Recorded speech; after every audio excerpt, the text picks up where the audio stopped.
Voici le 6e bulletin d'information de la BBC. Veuillez tout d'abord écouter quelques messages personnels. Pour la petite histoire, lorsque j'avais fondé l'association culturelle pour la jeunesse toulonnaise, j'avais déclaré que j'avais surtout deux priorités, c'était de faire venir Pierre Hillard ainsi qu'Alain Soral. Ben, c'est chose faite, puisque l'année dernière, il y a un peu plus d'1 an, Pierre Hillard était ici même, et maintenant avec Alain. J'ai contacté Alain par mail, on se connaît depuis des années, je l'ai notamment interviewé pour le journal La Marseillaise, lorsque j'y travaillais. Et donc je lui ai dit, tu as carte blanche, tu viens à Toulon, tu fais la conférence de ton choix, sur la thématique de ton choix. Et Alain m'a dit sans problème, je choisis demain une 3e guerre mondiale. Et sans se concerter, cela tombe très bien, c'est l'occasion pour moi de faire une petite autopromotion, puisque est sorti il y a seulement 4 jours, ce petit livre de synthèse, cette brochure d'une 50e pages, qui reprend tout le mouvement révolutionnaire mondial depuis la Révolution anglaise jusqu'à l'avènement de la 3e guerre mondiale. Je vous souhaite une très bonne conférence en compagnie d'Alain et je lui laisse le micro. Bonjour à tous, merci d'être venus si nombreux. C'est toujours très agréable de voir qu'il y a du monde qui se déplace pour écouter des choses qui ne sont pas toujours de pure réjouissance. Je vais remercier Johan de m'avoir invité. C'est vrai qu'on se connaît depuis longtemps. C'est un de mes premiers lecteurs et un des premiers à avoir eu le courage de me donner des interviews du temps où il travaillait encore dans la presse officielle. C'était il y a plus de 10 ans déjà, donc c'est bien qu'on se retrouve là. Je voudrais remercier aussi mes camarades d'égalité et réconciliation de la région, qui sont partenaires de l'événement, et ça m'a permis aussi de les rencontrer. Voilà, donc on m'avait proposé un sujet libre. Pour varier les sujets, j'ai proposé demain la 3e guerre mondiale. J'ai préparé un petit peu ça. Il faut que je mette des lunettes malheureusement maintenant pour pouvoir me relire. Alors pourquoi ce sujet? Déjà parce que demain la 3e guerre mondiale, c'est assez commercial comme sujet, hein. Ça fait peur, tout ça. Donc je me suis dit que c'était un bon sujet, plutôt qu'une conférence sur la création monétaire qui serait beaucoup plus fastidieuse. Hein. Mais aussi parce que quand même on est dans une période où on peut le dire, parce que on peut pas dire ça tout le temps, on est quand même dans une période d'avant-guerre. C'est vrai qu'il y a quand même des tas de signes qui fait que ça, on peut dire quand même que ça ressemble un peu à la fin des années 30. Et donc d'expliquer pourquoi va nous permettre en fait de passer en revue, je dirais, les contradictions du système et surtout de pouvoir amener un questionnement assez général qui fait qu'après une élocution assez courte, parce que j'aime pas parler trop longtemps, je pense que c'est assez chiant d'écouter un conférencier pendant 2 heures, ça permettra plutôt d'entamer un peu un dialogue, quoi. C'est-à-dire, puisque je suis là, autant en profiter, c'est-à-dire que les gens qui ont envie de poser des questions posent des questions et que je m'efforce d'y répondre, sachant que c'est quand même l'intérêt effectivement des conférences par rapport aux vidéos ou aux livres, c'est de pouvoir échanger. Voilà, ça m'intéresse toujours en plus moi de prendre la température et d'écouter ce qu'on me dit. Ça me sert pour mes travaux futurs. Voilà. Et il est déjà évident que ceux qui ont lu mon dernier livre, qui s'appelle Comprendre l'Empire, ont à mon avis tous les éléments pour comprendre le sujet. Hein, donc c'est plutôt pour ceux qui l'ont pas lu que je vais exposer ça. Alors déjà, la première remarque, c'est que beaucoup de gens, quand je parle de ce sujet-là, me disent qu'ils ne peuvent pas croire à une guerre chez nous, une guerre dans notre monde à nous, parce que ça serait incroyablement absurde, violent, criminel, etc. Et avec cette idée que finalement nos élites sont trop raisonnables pour s'engager dans ce genre d'aventure. Et là-dessus, je voudrais déjà faire une première remarque, c'est que il y a eu 2 guerres mondiales au XXe siècle. Hein, elles ont existé et elles ont été faites par nous, je dirais. Quand je dis nous, je veux dire qu'elles sont le fait du monde, de la civilisation qu'on appelle blanche, européenne, judéo-chrétienne. Hein, elles ne sont pas faites de monde extérieur, il faut le rappeler. Donc il y a bien eu déjà 2 guerres mondiales au XXe siècle. Elles ont été faites par nous, par notre monde à nous. Et qui plus est, entre gens du même monde. C'est-à-dire que ce soit la première qui était majoritairement une guerre de Français contre Allemands, ou la deuxième qui était une guerre de franco-anglais-russe contre Allemands, c'est une guerre qui s'est faite entre Européens, entre Blancs, entre chrétiens, il ne faut pas oublier, et qui ont été incroyablement meurtrières et absurdes, puisqu'elles ont conduit finalement pour la première à la fin de l'hégémonie de l'Europe sur le monde, par la destruction symétrique de l'Allemagne et de la France, qui était quand même incroyablement absurde, et la deuxième également à augmenter l'affaiblissement du monde européen classique pour achever la prédominance des USA, même si les USA sont une extension de l'Europe, et surtout a conduit à donner la moitié de l'Europe à l'Union soviétique. Voilà. Et tout ça s'est fait quand même chez nous et par nous d'une certaine manière. Quand je veux dire nous, je veux dire nos élites, comme je le dis, qu'on peut qualifier de blanches européennes, judéo-chrétiennes. Voilà. Penser qu'une troisième guerre mondiale ne pourra pas avoir lieu car nous sommes dans un monde rationaliste, raisonnable, etc., est un argument qui malheureusement est battu en brèche par les faits. Car je rappelle effectivement que ces guerres les plus monstrueuses de toute l'histoire de l'humanité n'ont pas été faites entre Chinois européens, Arabes et Européens ou Indiens et Européens, c'est-à-dire monde contre monde, mais à l'intérieur de notre monde à nous. Voilà. C'est donc c'est pas encourageant de ce point de vue-là. Nous sommes capables d'une violence destructrice et autodestructrice sans équivalent dans l'histoire de l'humanité. Voilà. Il faut le dire. Voilà. Voyons maintenant pour celle qui vient. Voilà. La prochaine guerre mondiale n'aura pas lieu non plus, je le crois, entre notre monde et la Chine, ou entre notre monde et le monde musulman, même si certains essaieront de nous faire croire que c'est le cas. Cette troisième guerre mondiale risque d'être encore, finalement, comme la guerre froide, un face-à-face d'une certaine manière sur le plan militaire entre les Russes et les Américains, en réalité, quand on regarde la situation telle qu'elle est en ce moment, puisque elle nous sera présentée comme une guerre défensive du monde qu'on appelle occidental contre soi-disant le danger, la violence ou l'agressivité d'un soi-disant monde musulman ou arabo-musulman, puisqu'elle commencera probablement, si elle doit commencer, on n'est pas autour de la Caspienne, pour le détroit d'Ormuz. On est déjà en train de nous dire que c'est à cause des Iraniens que nous allons être obligés de la faire. Enfin, déjà, le théâtre est déjà en place.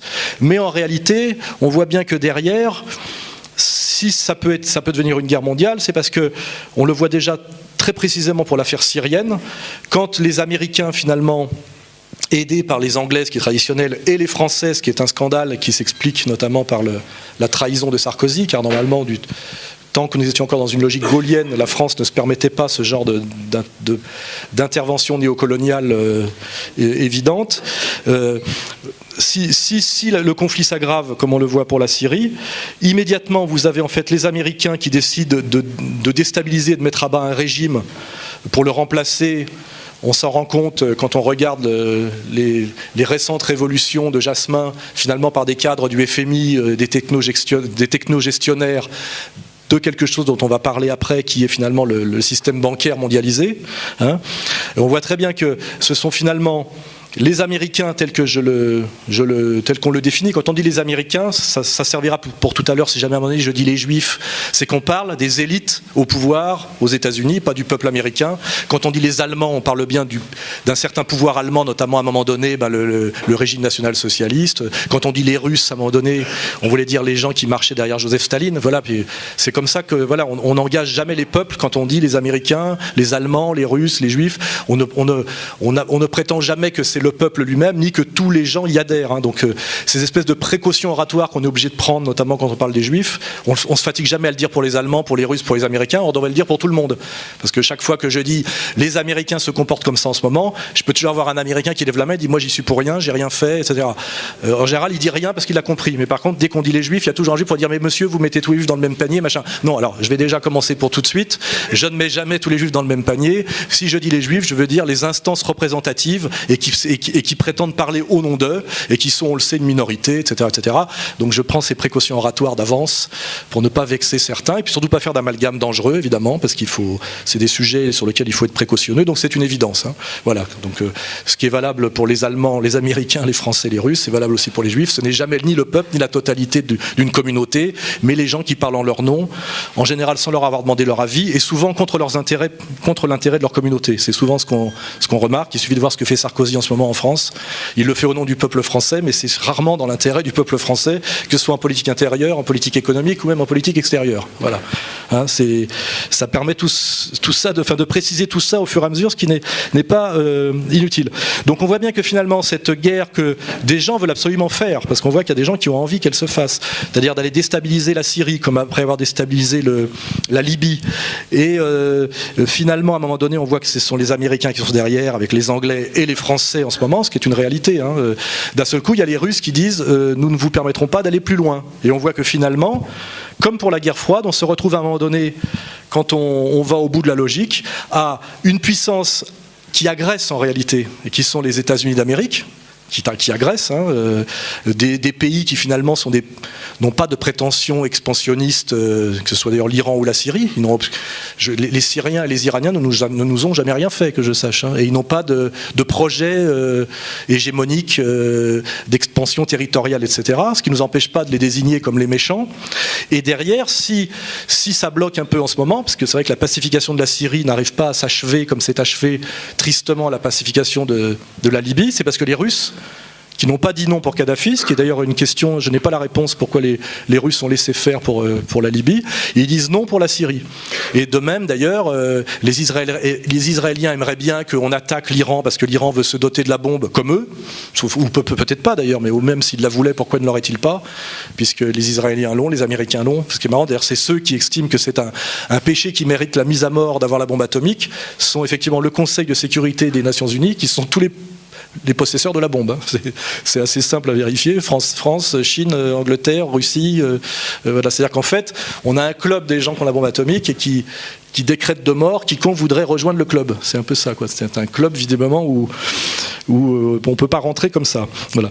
Et donc, à cause de ce climat actuel, hein, on voit bien que la tension est en Iran et en Syrie beaucoup. Hein. D'ailleurs, je pense qu'il faut que la Syrie tombe d'abord pour qu'on puisse attaquer l'Iran, puisque ça fait partie du calendrier. Si ça se fait, nous aurons très vite des Américains face à des Iraniens et des Syriens, avec les Russes derrière qui ne laisseront pas faire, et on arrive assez vite à une confrontation pratiquement direct entre Américains et Russes, ce qui ressemble finalement beaucoup à ce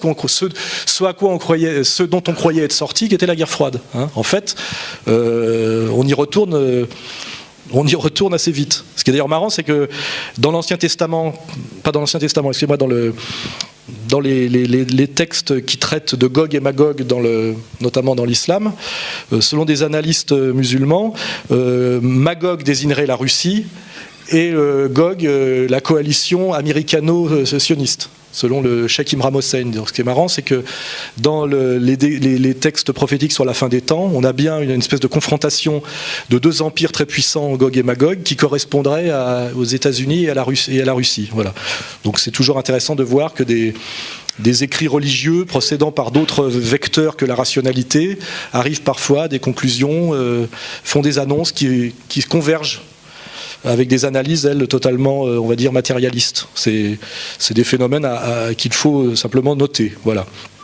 Hein, et ce qui est intéressant, c'est que si ces tensions autour du détroit d'Ormuz, de la Caspienne se renforcent, nous aurons là une guerre qui ne se fera pas au nom de l'idéologie, c'est-à-dire communisme contre le monde libéral, puisqu'en fait il n'y a plus de communisme ni en Russie, il n'y en a pas non plus en Syrie ni en Iran, mais qui se fera pour des raisons beaucoup moins compréhensibles et avouables, parce que on pouvait expliquer avant qu'on luttait contre le danger communiste pour le monde libre, etc. Mais là, on a des pays finalement qui, je le dis, en plus d'être civilisations de blancs chrétiens, sont finalement tous libéraux ou enfin, personne n'est antilibéral dans ce monde-là. Donc on essaie de comprendre pourquoi doit-il y avoir absolument la guerre, et une guerre d'une gravité incroyable, alors qu'on n'arrive pas... L'histoire de la bombe atomique possible de l'Iran ne paraît pas une raison suffisante pour mettre le monde à feu et à sang. Il n'y a pas de... L'expansionnisme chiite ne me paraît pas être une menace suffisante pour que les Américains déclenchent une guerre à distance. On n'arrive pas vraiment à comprendre le pourquoi d'une telle prise de risque actuelle, compte tenu de la réalité du monde. Hein. Voilà. Et pourtant, je le fais remarquer, cette troisième guerre mondiale, si elle avait lieu, serait beaucoup plus mondiale et beaucoup plus, comment dirais-je, violente encore que les deux précédentes. La deuxième a été beaucoup plus mondiale et sanguinaire que la première. Et la troisième serait encore plus mondiale et sanguinaire que la troisième. C'est facile à réfléchir en termes d'alliance et de théorie des dominos. La Première Guerre mondiale est une guerre pratiquement européenne en réalité qui fait 20 millions de morts. La deuxième inclut, élargit un peu plus avec le Japon, l'histoire du Pacifique. On monte à 50 millions de morts, avec quand même deux petites bombes atomiques de faible puissance par rapport à ce qu'on peut faire aujourd'hui. La troisième, si on réfléchit bien, embraserait tout le monde arabe, engagerait les États-Unis et ses alliés, donc la France et l'Angleterre, au minimum. En face, les Russes seraient obligés d'y aller. Les Chinois sont un peu partie prenante, à part les Indiens qui pourraient peut-être échapper au truc, ça serait, et les moyens de destruction qu'on a aujourd'hui avec la prolifération atomique, etc. On peut imaginer si jamais ça allait au bout, et ça peut se déclencher assez vite, il suffirait que si les Iraniens bloquent le détroit d'Ormuz et que les Américains décident de le débloquer, on n'est pas loin parce que les guerres mondiales commencent toujours par un petit événement qui s'aggrave. Au début, on assassine un archiduc à Sarajevo.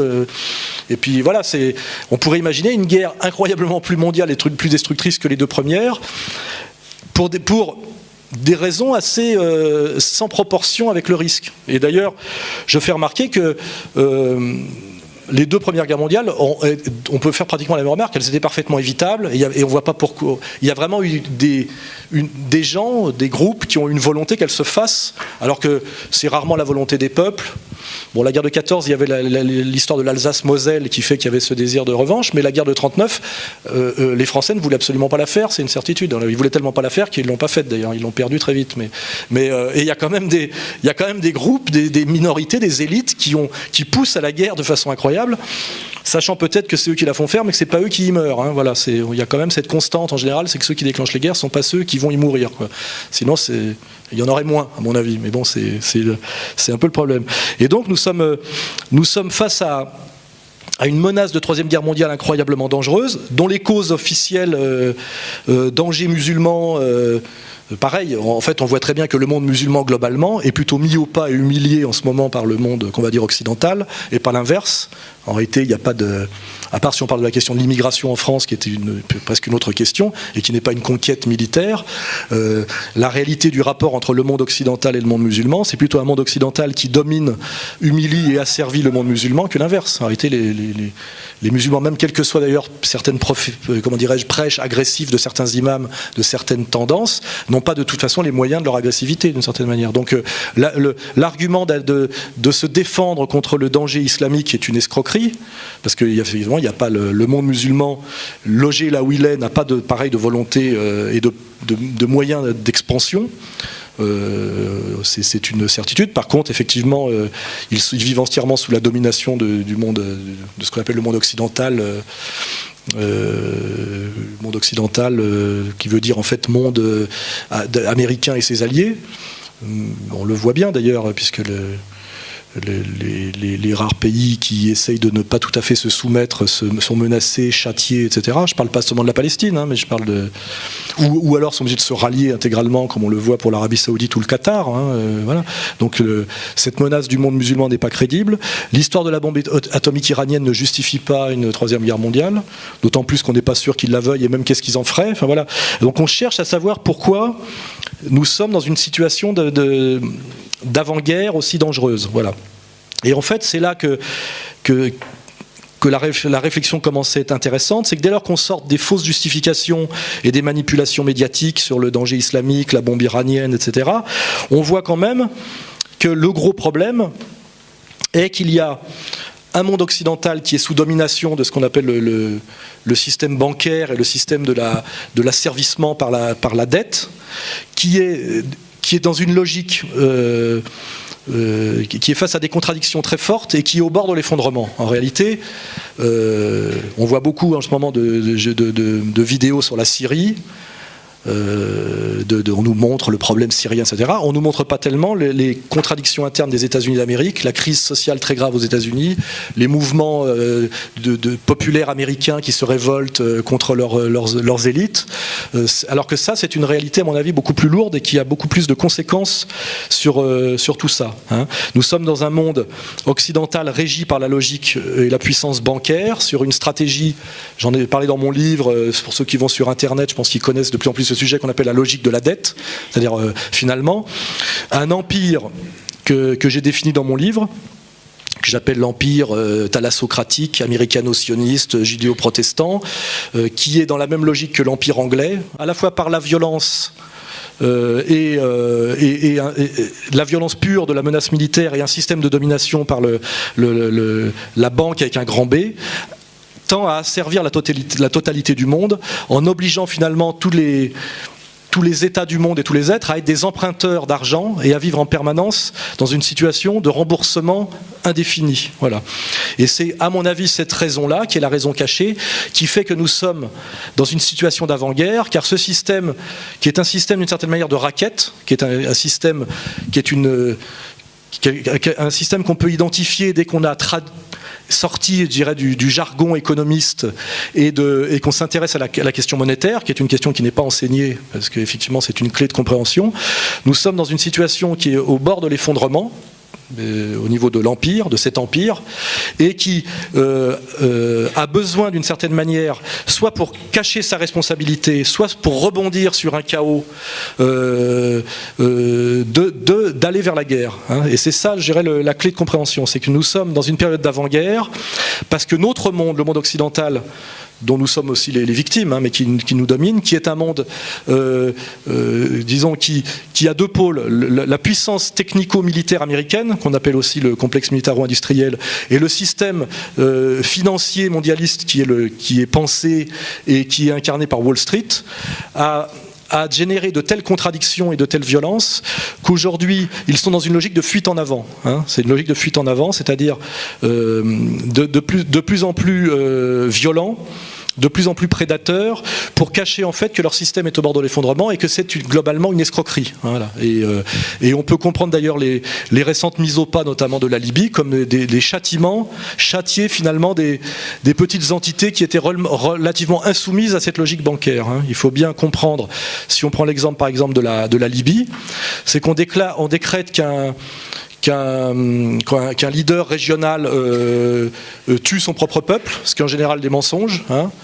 On arme des petits chefs locaux en leur donnant de l'argent et des armes pour effectivement qu'ils créent un peu d'insurrection. Le régime évidemment est obligé de se défendre, c'est ce qui se passe en Syrie, hein, on le voit, donc de se défendre. On prétend, il y a une espèce de système comme ça que ce chef produirait qu'on appelle des crimes contre l'humanité, qui est une espèce de phrase crime contre l'humanité, espèce de truc pavlovien, les gens se disent c'est terrible, on ne sait pas trop ce que ça veut dire, et qu'au nom de ces crimes contre l'humanité, on va lui geler ses avoirs bancaires. Je sais pas si vous avez remarqué le lien. C'est-à-dire en général, ça veut dire qu'on va, comme on est dans un système bancaire mondialisé et entièrement virtuel, parce que c'est pas tout d'être riche, c'est que votre argent est dans la banque et c'est virtuel. Et ben au nom de ce crime contre l'humanité, on vous gèle vos avoirs bancaires. C'est-à-dire en réalité, on vous vole votre argent. Et on le transfère au gouvernement provisoire du régime qui sont vos propres copains, c'est-à-dire qu'en réalité, on vous déstabilise votre pays parce que vous n'êtes pas tout à fait soumis à la dictature bancaire mondiale. On vous déstabilise votre pays, on vous oblige effectivement à vous défendre. Comme vous vous défendez, on prétend que vous tuez des gens. Comme vous tuez des gens, on dit que vous avez commis un crime contre l'humanité, référence Nuremberg. Comme vous avez commis un crime contre l'humanité, on vous gèle vos avoirs bancaires et on les transfère au gouvernement légitime, qui sont 3 Pékins en général logés à Londres, qui sont des comparses, et on vous pique tout votre pognon. C'est exactement ce qui s'est passé pour la Libye de Kadhafi. Pourquoi ? Parce que la Libye de Kadhafi, n'étant pas totalement soumise au système bancaire mondial, avait ce qu'on appelle des fonds propres, avait de l'argent, et que le système bancaire mondial a besoin d'aller voler l'argent là où il est encore, parce que eux sont en faillite totale à cause des produits financiers totalement délirants qu'ils ont produits, on le sait avec la crise des subprimes, etc. Donc en fait on est dans un système de piraterie qui ressemble beaucoup à l'époque où la France, prétextant que l'Algérie gênait le commerce en Méditerranée et que le bey d'Alger avait giflé notre représentant, on va pacifier l'Algérie par la force, avec toujours une bonne raison humanitaire ou morale, parce qu'en fait on cherche des espaces de prédation. Voilà, on est en fait dans cette même logique-là. Hein. Et là on voit Kadhafi avait de l'argent, il avait beaucoup de fonds souverains, il essayait de créer un dinar or, c'est-à-dire une monnaie alternative à la fausse monnaie dollar, on pourra y revenir, de depuis 1971, le dollar n'ayant plus aucun lien avec aucun référent monétaire réel, c'est-à-dire ce qu'on appelle la fin de la convertibilité hors du dollar, est purement une fausse monnaie papier et même virtuelle, qui s'est totalement déconnectée du réel et qui permet d'acheter le monde avec de la fausse monnaie. Ce qui a forcément des conséquences terribles, puisque quand vous multipliez la fausse monnaie papier, son référent en richesse réelle se réduit d'autant, et qu'à la fin, cette monnaie ne vaut virtuellement rien. C'est-à-dire que c'est une monnaie qui inonde le monde et qui ne vaut plus rien. Voilà. Et en fait, quelle est la vraie valeur du dollar ? C'est le pouvoir de persuasion que cette monnaie reste une monnaie de référence. Et ce pouvoir de persuasion, c'est quoi ? C'est la puissance militaire américaine, il faut le comprendre. C'est la crédibilité du dollar aujourd'hui, c'est que vous avez intérêt à croire que ça vaut quelque chose, parce que sinon vous subissez le même sort que Kadhafi. Voilà, c'est à peu près la réalité du monde. Voilà. Ce qui vous fait déjà comprendre qui sont les agresseurs, et qui sont les agressés, qui sont les gentils, qui sont les méchants, ce qui demande déjà un gros décryptage de la réalité. Donc pour finir sur l'exemple Kadhafi, parce que c'est un très bon exemple, c'est un laboratoire très proche de nous de ce qui s'est passé récemment. Il était en train de créer une monnaie alternative au dollar pour les échanges, pour la vente de pétrole, qui s'appelait le dinar or et qui était référencé sur l'or. Il était en train d'en faire la monnaie africaine. Donc il avait un projet, je dirais, d'indépendance pour l'Afrique, qui était la plus grosse réserve de matières premières à haute valeur ajoutée du monde actuel, puisque c'est là où on n'a pas encore exploité. Hein. C'est pour ça que les gisements de demain sont en Afrique, ce qui explique qu'il y a des guerres incroyables en ce moment au Soudan, en Afrique centrale, etc. Donc il était en train de se servir finalement de la puissance de son pétrole, non pas pour faire comme les Qataris ou les Saoudiens, s'acheter des Rolls en or, comme je le dis, et baiser des putes à Marbella, mais réellement pour faire quelque chose pour le continent africain. Il avait une vision panafricaine. Pour le remercier de cette bonne vision, le système de prédation militaro-bancaire américain est allé l'assassiner, ramener son pays, on va dire, pas à l'âge de pierre, mais pratiquement. C'était le pays le plus développé, le plus haut niveau de vie d'Afrique, hein, il faut le savoir, et lui a volé tout son argent. Hein, voilà. C'est-à-dire qu'on est quand même dans une période qui ressemble un peu finalement à tout ce qui a déjà existé dans l'histoire du monde, c'est-à-dire une puissance qui a les moyens par la force militaire, qui va écraser quelqu'un qui est moins fort que lui, et le voler entièrement, le tuer, voler, enfin la règle traditionnelle finalement de la victoire qui après c'est le vol, le pillage, l'assassinat. On est exactement là-dedans, avec évidemment Bernard-Henri Lévy qui vous explique que c'était tout le contraire. Ça c'est le gros problème, voilà, et qui est cette chose insupportable de notre période actuelle, c'est cette incroyable puissance de mensonge des médias dominants pour essayer de vous faire croire à peu près le contraire de la réalité. C'est même pas un tout petit peu à côté de la réalité, c'est maintenant systématiquement à 180 degrés. Sur la Syrie, vous verrez que, je le dis depuis un moment, c'est en train d'ailleurs c'est en train de se savoir de plus en plus. Hein. On sait que le journaliste a été tué par les rebelles et pas malgré les mensonges. On se rend compte finalement que c'est pas des civils désarmés sur lesquels tire l'armée syrienne par cruauté, mais on admet maintenant que c'est des groupes armés. À un moment donné, on disait que c'était des déserteurs de l'armée régulière, et maintenant on admet de plus en plus qu'ils viennent de l'extérieur et qui sont armés et financés par finalement l'Angleterre, la France, les États-Unis. Enfin, on a ce même genre de vérité qui finit par se savoir un peu. Mais pourquoi ? Parce que l'affaire syrienne est en train de foirer, à cause justement du blocage russe. Hein. Parce que sinon, si ça va vite, Kadhafi, on s'en fout de savoir la vérité, il est mort et le régime est tombé. On sait maintenant par contre que les Américains vont envoyer 12 000 soldats en Libye, parce que si jamais, comme je l'avais dit, si jamais il n'y avait eu que les rebelles face à Kadhafi, il aurait gagné. Et de toute façon, dès que la puissance occidentale s'en ira, le pouvoir que nous avons mis en place là-bas tombera, car il n'a aucune légitimité. Donc finalement, comme pour l'Irak, on fout des pays en l'air, on les détruit entièrement, on fait reculer leur espérance de vie de 20 ans. On constate ça d'un seul coup, on voit des régressions incroyables même sur les critères occidentaux, les critères d'égalité homme-femme, d'accès à l'université. On fait plonger selon tous ces critères-là ces pays-là. Ça, c'est des signes. Et à chaque fois, on a le commentaire effectivement pour masquer tout ça.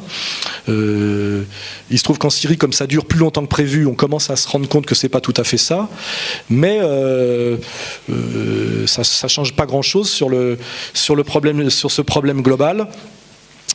Pareil, la Syrie, un pays qui n'est pas tout à fait soumis au nouvel ordre mondial, qui est un ordre, il faut le savoir, bancaire et militaire, qui est d'ailleurs une des dernières scories de la guerre froide. C'est un régime soutenu par les soviétiques, régime à la fois national et socialiste, enfin quelque chose qui n'est pas aligné sur le néolibéralisme mondialisé.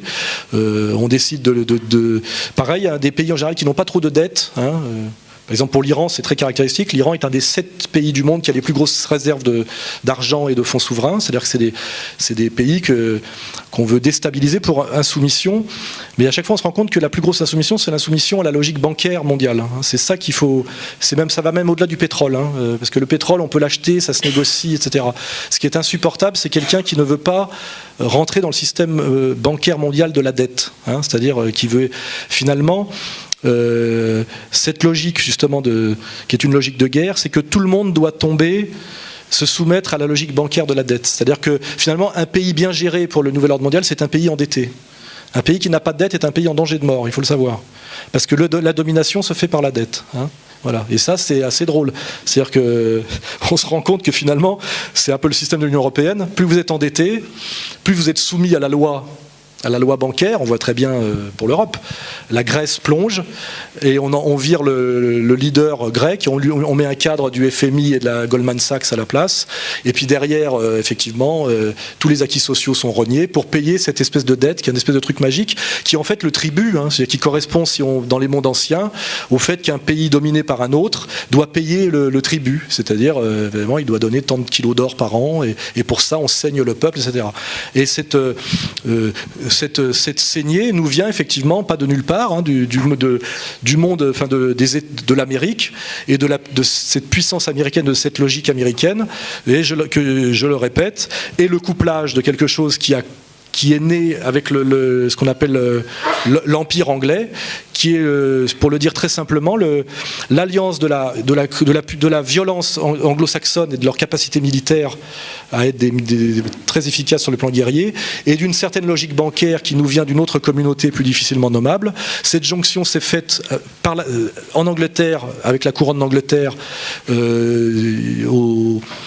on va dire, de manière certaine au XVIIe, XVIIIe siècle, et à un moment donné, il y a eu un saut qui s'est fait vers les États-Unis, mais c'est toujours ce même tandem infernal. C'est la violence anglo-saxonne et l'intelligence bancaire d'une communauté très douée pour le monde de l'usure. Voilà.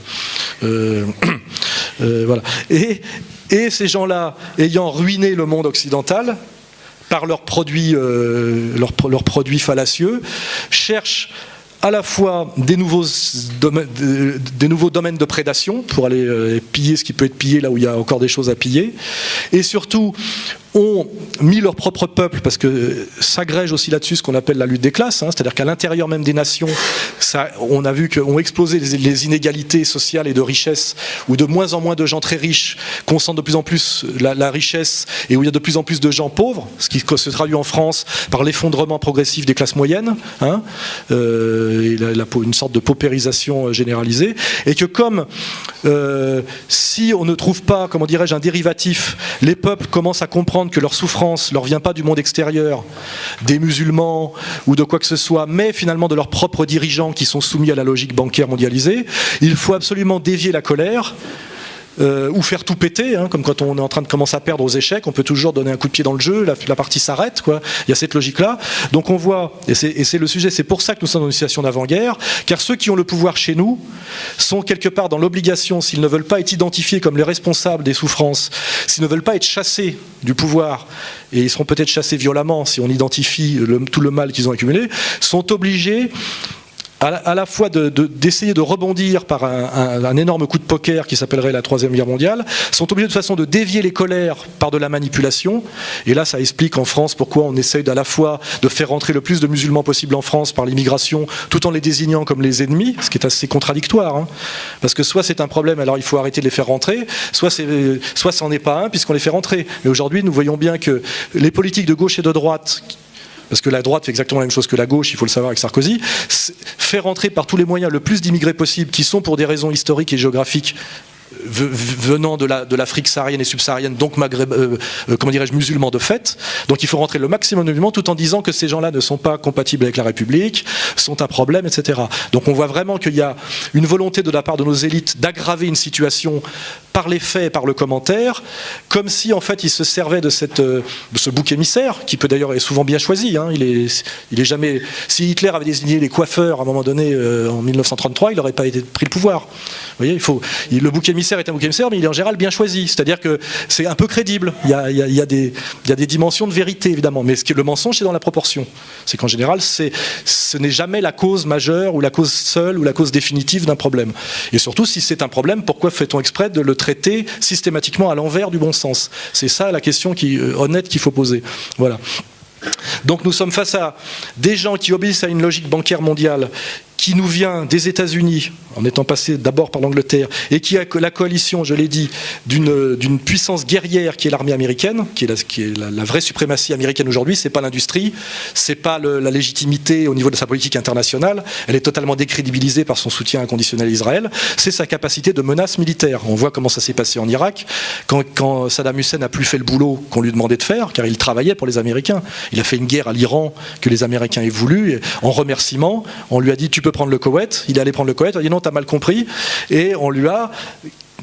Il ne s'est pas soumis, donc on est allé l'assassiner, détruire son pays. Je rappelle que l'embargo parce que récemment on nous parlait des 44 enfants d'Isieux qui ont justifié le procès Barbie. Je vous rappelle que l'embargo volontaire et planifié sur l'Irak a tué 600 000 enfants. Hein. Ça a fait crever 2 millions de personnes, dont 600 000 enfants. J'attends le procès Barbie de Madeleine Albright. Je pense qu'on va pouvoir l'attendre longtemps. Voilà. Enfin, vous voyez, donc on est dans des réalités de violence incroyables. Hein. C'est ce que j'essaie de faire comprendre, c'est que on nous montre du doigt des Ahmadinejad, des Kadhafi, etc., qui ne sont jamais, au pire, quand on voit des Kadhafi, des despotes d'opérette. Ils ont un pays de 6 millions d'habitants, même si ce n'est pas des êtres parfaits. Mais la capacité de violence, de meurtre, d'assassinat de notre propre monde, enfin de nos propres élites, est sans commune mesure avec tout ça. Hein. Voilà, nous sommes les plus gros bouchers de la Terre, il n'y a pas de problème. Hein. Et pourtant, nous donnons des leçons d'humanisme et de paix à tout le monde. C'est quand même quelque chose d'une rare obscénité. Et ce qui fait que moi, je comprends la colère, notamment de certains musulmans, qui se voient tout le temps montrer du doigt comme des agresseurs, alors qu'en fait, ils ne subissent que d'occupation militaire, humiliation depuis des siècles, hein, parce que... La reprise en main du monde musulman, ça dure depuis l'épopée coloniale, hein, entre les Anglais, les Français, puis les Américains. C'est insupportable un tel mensonge. C'est-à-dire que les plus sanguinaires de tous passent leur temps à donner des leçons de droits de l'homme à des gens qui finalement demandent en gros qu'on leur foute la paix. C'est quand même c'est assez violent. Et c'est la situation dans laquelle nous sommes aujourd'hui. Et quand je vois notamment... les journalistes français, hein, c'est incroyable, commenter la réalité de la politique étrangère. Sur la Palestine, ils sont obligés de faire un peu gaffe parce que c'est tellement visible, etc. Mais sur la Syrie, sur la Libye, comme ça a été sur la Yougoslavie à une époque, là aussi, c'est à montrer du doigt. Je l'ai dit récemment dans une vidéo, il n'y a pas de journaliste français honnête, ça n'existe pas, quoi. Hein. Un journaliste français honnête, c'est un chômeur, je l'ai dit, et un journaliste qui travaille, c'est une pute. Hein, il faut le savoir. Voilà, il faut le dire clairement. Rien d'autre. Hein. Sinon, il est chômeur. J'ai été journaliste, j'ai eu ma carte de presse, j'ai fini chômeur. Hein. Je me débrouille autrement, mais parce qu'à un moment donné, voilà, vous vous faites virer, quoi, hein, si vous dites essayez de faire passer un peu de vérité. Voilà. Et nous en sommes là aujourd'hui. Pour cacher quoi? C'est pas la rigolade, c'est que pour amener, non seulement on nous amène tranquillement à la Troisième Guerre mondiale, mais on essaie de nous faire croire que nous sommes dans une position défensive et que nous ne la voulons pas, et qu'elle nous est imposée par l'Iran, Poutine même, qu'on diabolise de plus en plus, alors qu'il est pareil, les Russes ne sont jamais que dans une position défensive. Gorbatchev a eu la naïveté de dire aux Américains on va arrêter l'URSS, on va se réconcilier, on va être copains-copains. Les Américains lui ont dit oui, ils ont essayé de détruire la Russie de A à Z, de la spolier, de la ruiner intégralement par la stratégie des oligarques, qui étaient tous orthodoxes, comme vous le savez. Enfin bon... C'est une petite remarque. Et effectivement, il ne faut pas oublier que sous Elstine, qui est la continuation effectivement de ce dépeçage et de cette tentative de destruction de la Russie, l'espérance de vie en Russie était descendue à 52 ans, je crois. Enfin, il faut voir ce que ça a été, l'effondrement de la Russie, et les Russes ont bien compris. C'est pour ça que Poutine, avant de faire détester par le peuple russe Poutine, il faudra en faire beaucoup, beaucoup, parce que les Russes savent en gros ce qu'était la Russie avant Poutine, et malgré tout ce qu'on peut dire sur Poutine, ce qu'elle est aujourd'hui. Voilà, c'est évident. Mais en ce moment, on a des journalistes qui sont à peu près aussi honnêtes sur la Russie que sur la Syrie, nous expliquer que Poutine a volé les élections, alors que tous les sondages le donnaient gagnant, et même il a gagné en perdant pas mal de voix, parce qu'il y a l'usure du pouvoir, mais bien que sa victoire soit incontestable par les sondages, on essaie de nous faire croire que c'est un dictateur, qu'il a volé le pouvoir en Russie, alors que ceux qui nous disent ça, si vous vous rappelez bien, notamment des 2 quinquennats de George Bush, on sait qu'il a volé les deux élections. Hein. On le sait, je veux dire, la première fois c'est Al Gore qui avait gagné, Al Gore a simplement cessé de protester, et on sait à chaque fois avec l'entrée des machines électroniques qui au dernier moment font basculer le scrutin par la Floride au dernier moment, on joue ces 2 petits pourcents, donc c'est toujours cette obscénité. On a le système sans doute le moins démocratique du monde qui s'appelle les États-Unis d'Amérique, qui donne en permanence des leçons, non seulement d'ailleurs au monde arabe, mais même au monde russe, qui sont nos voisins européens. Tout ça pourquoi? Pour insoumission. Parce que, en gros, pourquoi Poutine se fait emmerder en ce moment? Parce qu'il n'a pas laissé faire sur la Syrie, tout simplement. Donc c'est un ignoble dictateur qui a volé les élections. Et tous les journalistes français servent d'écho à tout ça. C'est-à-dire qu'on est quand même dans une situation assez grave, parce qu'on est dans une situation où les gens qui ont le pouvoir sur le monde ont envie et besoin de faire la guerre pour se sauver eux-mêmes.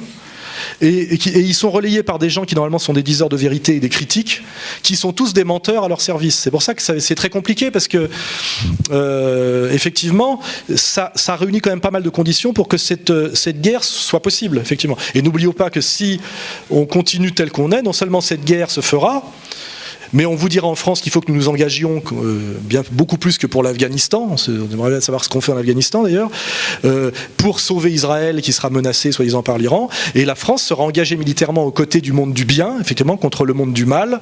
Et nous serons obligés d'aller mourir pour pacifier Téhéran, et en réalité pour sauver les prédateurs bancaires qui ont trahi la France, détruit nos acquis sociaux, à travers l'Union européenne, foutu à peu près toute la prospérité européenne en l'air, car je rappelle que la zone euro est la zone qui a le taux de croissance le plus faible du monde développé. On est même rentré en réalité en décroissance depuis déjà 2-3 ans, on nous ment là-dessus, parce que le système tel qu'il est, c'est une question d'économie qu'il faut développer, ne peut pas admettre, puisque c'est dans une logique de la dette, la croissance négative est un signe inacceptable pour l'économie telle qu'elle est, puisque c'est comme la physique du Big Bang, si ça cesse de grandir, ça s'écroule. La croissance zéro est déjà synonyme de faillite dans une logique d'argent-dette. Hein. C'est pour ça qu'on n'arrive jamais à dire qu'on est dans une croissance, on ne peut même pas dire, on arrive à dire qu'on est dans une croissance 0,1, mais d'admettre qu'on est déjà en décroissance et en récession, c'est admettre que le système est mort. Hein, en gros, parce qu'il ne peut pas fonctionner même stable. Et donc on est pris dans tout ça, et on peut être inquiet, parce qu'effectivement, les gens qui sont à la tête de nos pays, en Europe et en Occident, sont des gens qui sont totalement responsables de la crise, qui se sont soumis à un système de mensonges, d'exploitation, de spoliation, qui est le système bancaire mondial, et qui ont besoin, pour ne pas être chassés et identifiés comme les responsables, je le dis, qui ont besoin, pour essayer finalement de ne pas perdre la partie, de créer un grand chaos. Et ce chaos peut être la Troisième Guerre mondiale. Et là vient s'ajouter encore quelque chose, c'est que, qui aggrave encore cette situation, c'est que selon certains théoriciens, notamment sionistes, il faut comprendre que si on prend Israël, qui est quand même très partie prenante dans tout ça, hein, on voit bien qu'on fera la guerre pour l'Iran, pour Israël. D'ailleurs, qui reproche à l'Iran de vouloir la bombe? Israël. Personne n'en a rien à foutre. Voilà. Donc il faut bien comprendre que nous sommes face à un petit pays qui s'appelle Israël, qui est un pays, il faut le dire, artificiel, qui a été créé par l'ONU,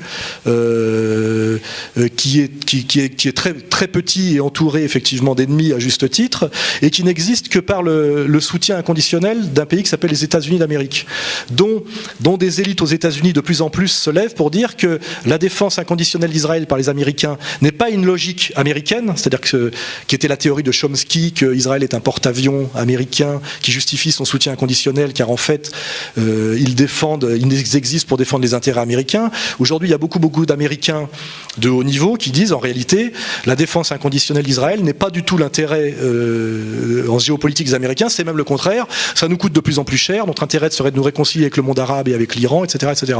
Ce qui veut dire que les gens qui pensent l'avenir d'Israël, qui sont tous sauf des imbéciles, savent qu'ils sont un tout petit pays très fragile qui n'existe que par le soutien inconditionnel des États-Unis, et que s'ils perdent les États-Unis, parce qu'il y a une colère populaire aux États-Unis qui monte et qui identifie des choses qui sont convergentes, c'est-à-dire ce qu'ils appellent les 1% contre les 99% qui est le pouvoir de Wall Street, et qu'ils appellent aussi en politique étrangère le soutien inexplicable et injustifiable, inconditionnel d'Israël par les États-Unis et ce que ça leur coûte. Et ces deux choses convergent, puisque à la fois Wall Street et la politique étrangère américaine convergent par leur sionisme qu'on peut définir de plusieurs façons, mais on voit bien qu'il y a une convergence entre qui tient Wall Street et qui tient le Congrès, Congrès d'ailleurs acheté par l'argent, par la fausse monnaie de Wall Street. Tout ça se forme une espèce de boucle assez cohérente. Donc les gens qui ont le souci du destin d'Israël se disent que si Israël perd le soutien des États-Unis, parce que le peuple américain se révoltera et demandera que les Américains défendent les intérêts américains bien compris et redeviennent un peu, je dirais, isolationnistes, et bien à ce moment-là, Israël ne peut pas se défendre par lui-même. Et ils ont donc besoin d'arriver à leur projet final, qui a toujours été leur projet, qui est le Grand Israël.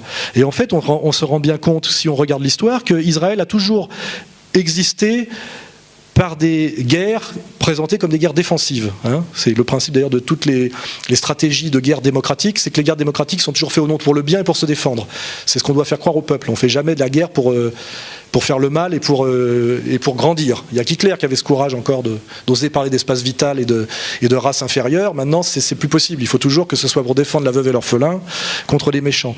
Et donc, on voit bien que finalement, la Première Guerre mondiale a donné la déclaration Balfour. C'est la première étape. La Deuxième Guerre mondiale a donné la partition de 1948. Et dans l'esprit de certains, la Troisième Guerre mondiale, si c'est bien joué, pourrait amener le Grand Israël, c'est-à-dire à une guerre mondiale présentée comme une guerre du monde occidental contre notamment le monde musulman dangereux. Et c'est pour ça que Bernard Lévy se réjouit en ce moment des révolutions islamiques. Il dit que c'est très bon pour Israël de mettre des extrémistes musulmans partout, ce qui est assez incompréhensible si on ne comprend pas où ils veulent en venir. Sheikh Imran Hossein l'a déjà très bien compris.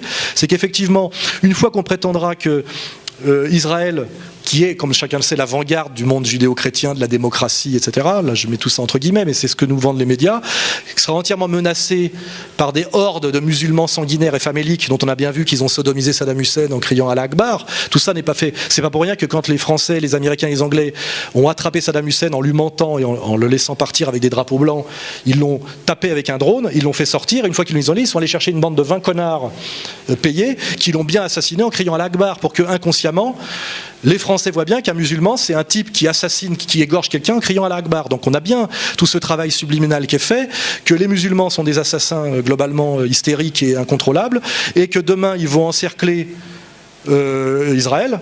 Ce qui est marrant d'ailleurs, c'est que la Syrie, qui est un pays bassiste et laïque, on fait tout pour y mettre des fondamentalistes musulmans au pouvoir, comme en Libye, alors que c'est contraire à nos intérêts si on croit à l'histoire officielle, mais qu'on fait tout pour que ça arrive, et que d'un seul coup, Bernard Lévy dit que c'est très bon pour Israël, même à la journaliste qui ne comprend rien, qui est pourtant de la même communauté, il dit, je connais bien le sujet, c'est très bon pour Israël.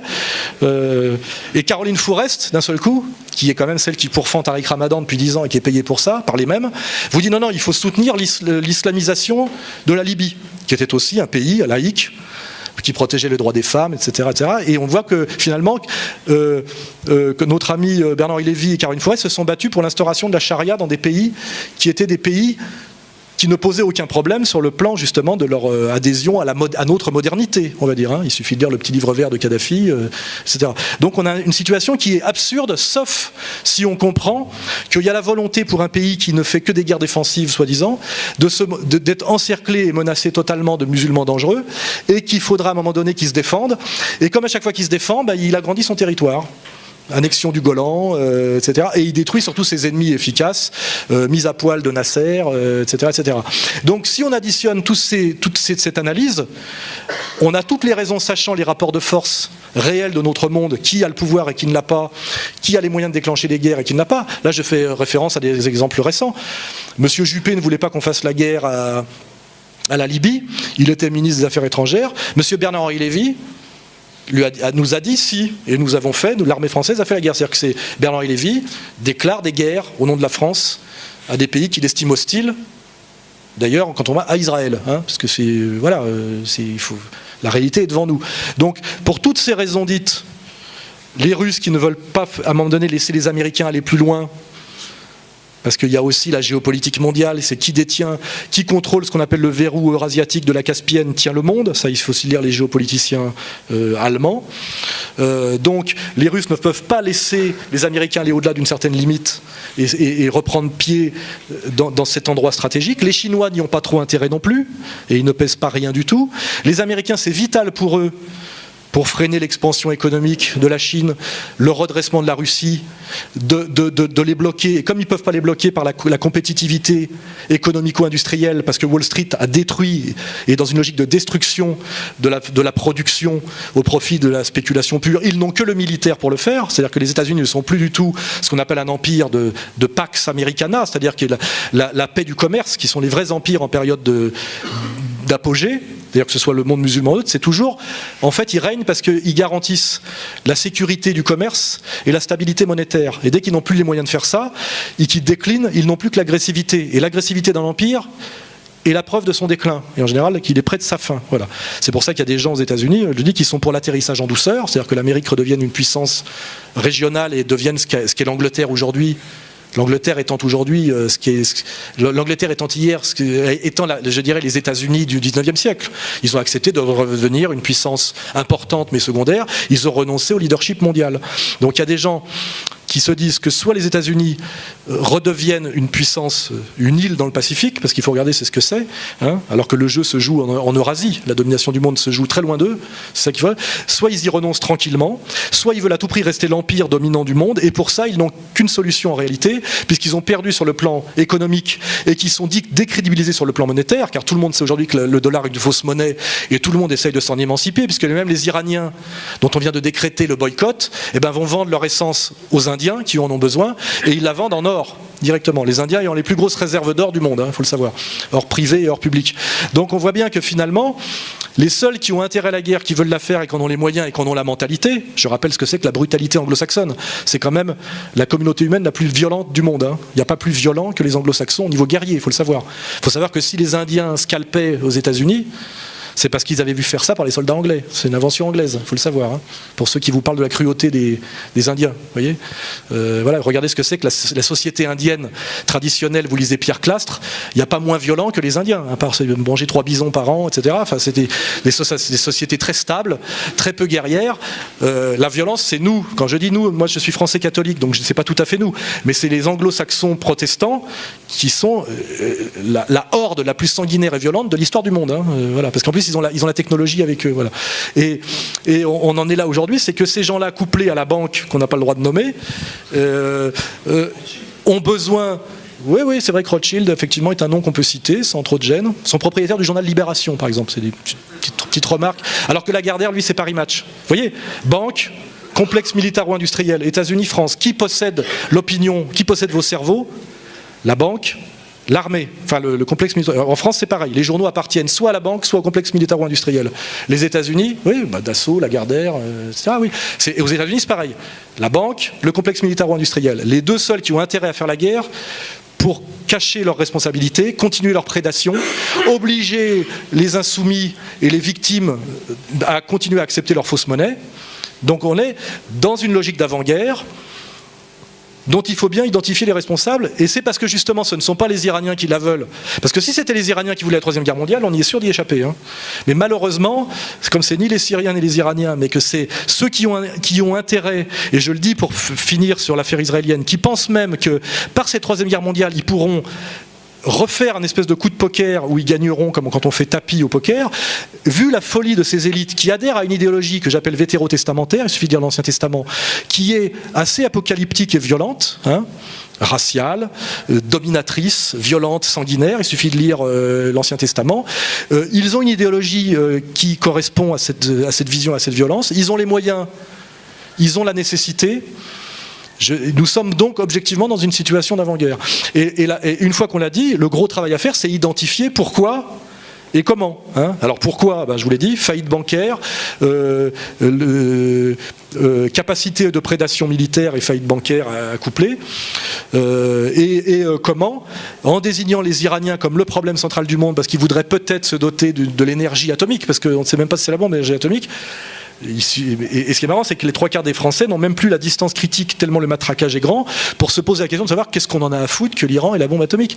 Dans l'histoire de la Perse depuis des siècles, à quel moment ont-ils prétendu s'étendre, à servir, etc. À quel moment ont-ils porté atteinte aux intérêts français? Quel est le projet belliqueux des Syriens ou des Iraniens contre nous? Pot de balle, quoi. Je veux dire, y compris d'ailleurs des Afghans. Pourquoi avons-nous tous les jours des soldats qui meurent en Afghanistan? Posons-nous la question.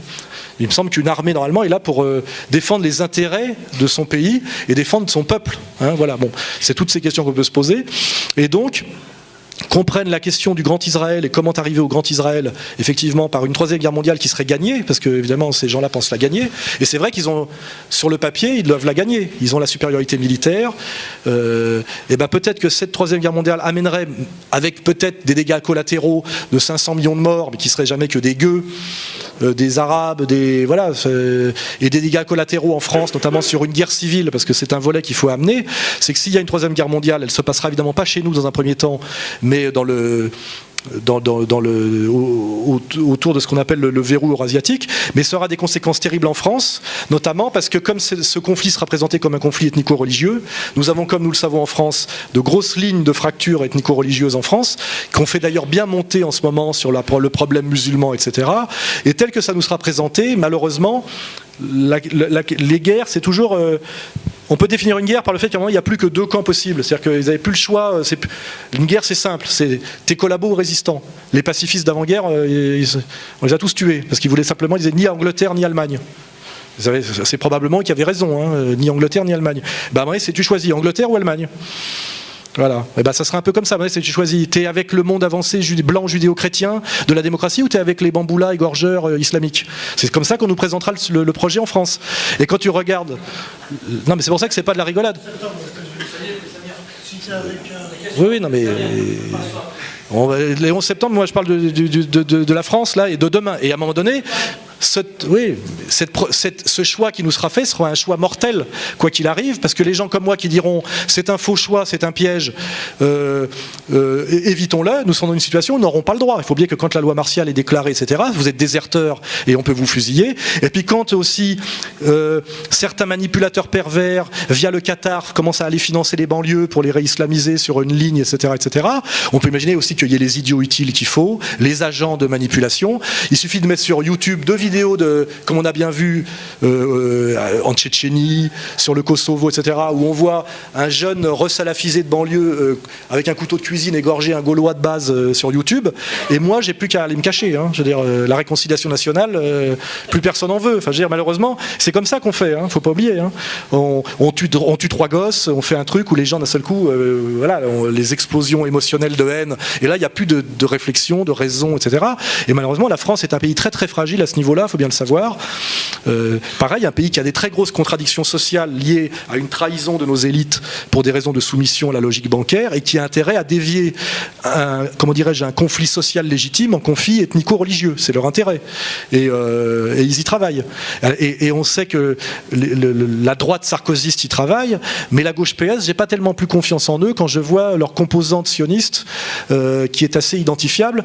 Je ne les vois pas se voler au secours des musulmans, etc. Donc on est dans une situation française où malheureusement on risque d'être pris dans une logique de troisième guerre mondiale où déjà on sera impliqué militairement au niveau de nos soldats, mais ça aura un contre-coup sur la France déjà en termes d'approvisionnement, de désorganisation, de hausse des coûts du carburant, etc., etc., et des matières premières, mais aussi des tensions ethnico-religieuses en France très très dangereuses où on sera à un moment donné, sommé de choisir notre camp, je vous le dis, et les médias nous présenteront le monde libre, blanc, judéo-sioniste, ou le monde horrible des égorgeurs musulmans. Ça sera ça qui nous sera présenté comme alternative. Et avec les médias, etc., ça sera très difficile d'y échapper. Je vous dis, c'est comme les gens qui, à la fin des années 30, ont essayé d'échapper à la Deuxième Guerre mondiale. Ça s'appelle le destin des pacifistes européens, etc. Ils ont très mal fini. Et ils sont, face à l'histoire officielle, considérés comme des traîtres, des collabos et des déserteurs. C'est pas eux les héros de l'histoire. Les héros de l'histoire, c'est... le mieux étant Mitterrand, c'est voilà, les résistants à Francisque, multicarte. Il vaut toujours mieux être du côté des vainqueurs, parce que comme c'est les vainqueurs qui écrivent le commentaire, en général, voilà. Et donc pour achever cette espèce de petit tour d'horizon, nous sommes dans une situation d'avant-guerre, pour toutes les raisons que je vous ai dites, qui touchera la France indirectement dans un premier temps, mais qui est très grave pour la France, car la France, effectivement, étant un pays avec une très forte communauté juive, une très forte communauté musulmane, et une crise sociale allant s'aggravant, et des élites qui, malheureusement, ne sont pas très patriotes, il faut quand même s'en rendre compte sur les choix qu'ils font depuis des années. Non seulement cette guerre mondiale est une catastrophe mondiale, mais aussi, je veux dire, nous n'en serons pas juste les spectateurs, voilà. Et pour finir là-dessus, il est, je pense, important dès maintenant d'avoir conscience que cette guerre est possible, qu'elle est plus possible que jamais, je dirais, hein, c'est pas, et que c'est un piège terrible qui nous est tendu, et que nous avons contre nous, je dirais, bien sûr, la logique bancaire, les élites traîtres, les médias. La bêtise aussi de certains, il ne faut pas oublier, hein, moi je le vois souvent, hein, y compris d'ailleurs chez les jeunes musulmans, très, très émotifs sur certains sujets, qui parfois ont du mal à décrypter les pièges qui sont subtils, et qui effectivement, malheureusement, tout ça s'additionnera. Et c'est la raison pour laquelle j'en parle aujourd'hui devant vous, quels que soient les risques, évidemment, parce que nous sommes écoutés. Il y a forcément là quelqu'un des renseignements généraux, quelqu'un du CRIF, c'est normal, chacun fait son boulot, mais qu'il faut la seule chose qu'on peut faire, entre guillemets, si on veut faire le bien, parce que ces choses-là existent, c'est nous préparer, décrypter ces pièges dans lesquels nous sommes déjà. On voit bien que ça monte de plus en plus, hein. La notion de guerre est de plus en plus présente, on nous y prépare de plus en plus, hein. Je ne parle pas de la pression qui est faite par le gouvernement israélien sur le gouvernement américain pour attaquer l'Iran, ça n'a pas encore été fait parce qu'il y a des résistances, mais ça va être très difficile que ces conflits restent locaux, à mon avis, justement parce que les Russes et les Chinois sont impliqués, etc. Et la meilleure chose qu'on peut faire, c'est faire de la pédagogie sur pourquoi cette guerre est possible, qui la veut et comment elle se fera. Et le coup terrible que ça aura sur la société française, par exemple. Parce que les gens qui se réjouissent de la guerre, en général, ils se réjouissent avant d'y aller et parfois pendant 3 mois. Et en général, et d'ailleurs, on vous dit toujours que ça durera 3 mois. Et en général, ça dure 5 ans. Et les mecs, après, ils passent 4 ans et demi à chialer. Hein. Mais par contre, on le sait, parce que quand on regarde l'histoire et qu'on lit les bons romans et qu'on voit les trucs, hein, la guerre, ça excite les jeunes cons de 18 ans qui ont plein de testostérone, ils croient que c'est comme le football. Et puis quand ils ont vu leurs potes, ils ont leur visage arrosé par leur cervelle de leur meilleur ami qui vient de se prendre un truc en pleine gueule, etc. Là, commence à basculer, mais on n'arrête pas quand on veut. C'est ça qu'il faut savoir, quoi. Après, faut pas oublier que le déserteur est fusillé, hein, en période de guerre, et puis que voilà, vous êtes pris dans le mouvement. Et je pense que cette guerre est dégueulasse. Elle n'est absolument pas nécessaire pour nous, et elle coûterait très très cher si elle se faisait à la France, quoi. C'est une certitude. Voilà, donc je lance le sujet parce que je pense qu'il est la seule chose qu'on peut faire, effectivement, c'est identifier le pourquoi, le comment de ce piège qui de plus en plus visible, qui se rapproche, et parce que voilà, il faut bien que je fasse mon travail, voilà, hein. Donc je vous remercie d'avoir écouté cette petite présentation et j'attends vos questions, voilà.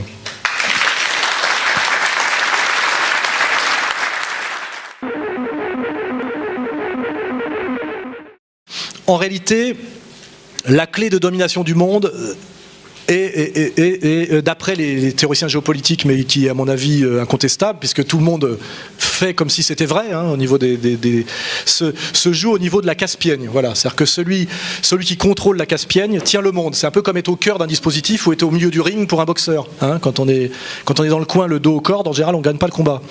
Voilà. Et je peux pas trop développer ce sujet-là, mais vous pouvez lire on a un géopoliticien en France qui est très bon, qui s'appelle Choprad, qui est sur la même ligne que moi, à peu près à 99%, et qui intervient sur un site qui s'appelle Realpolitik TV.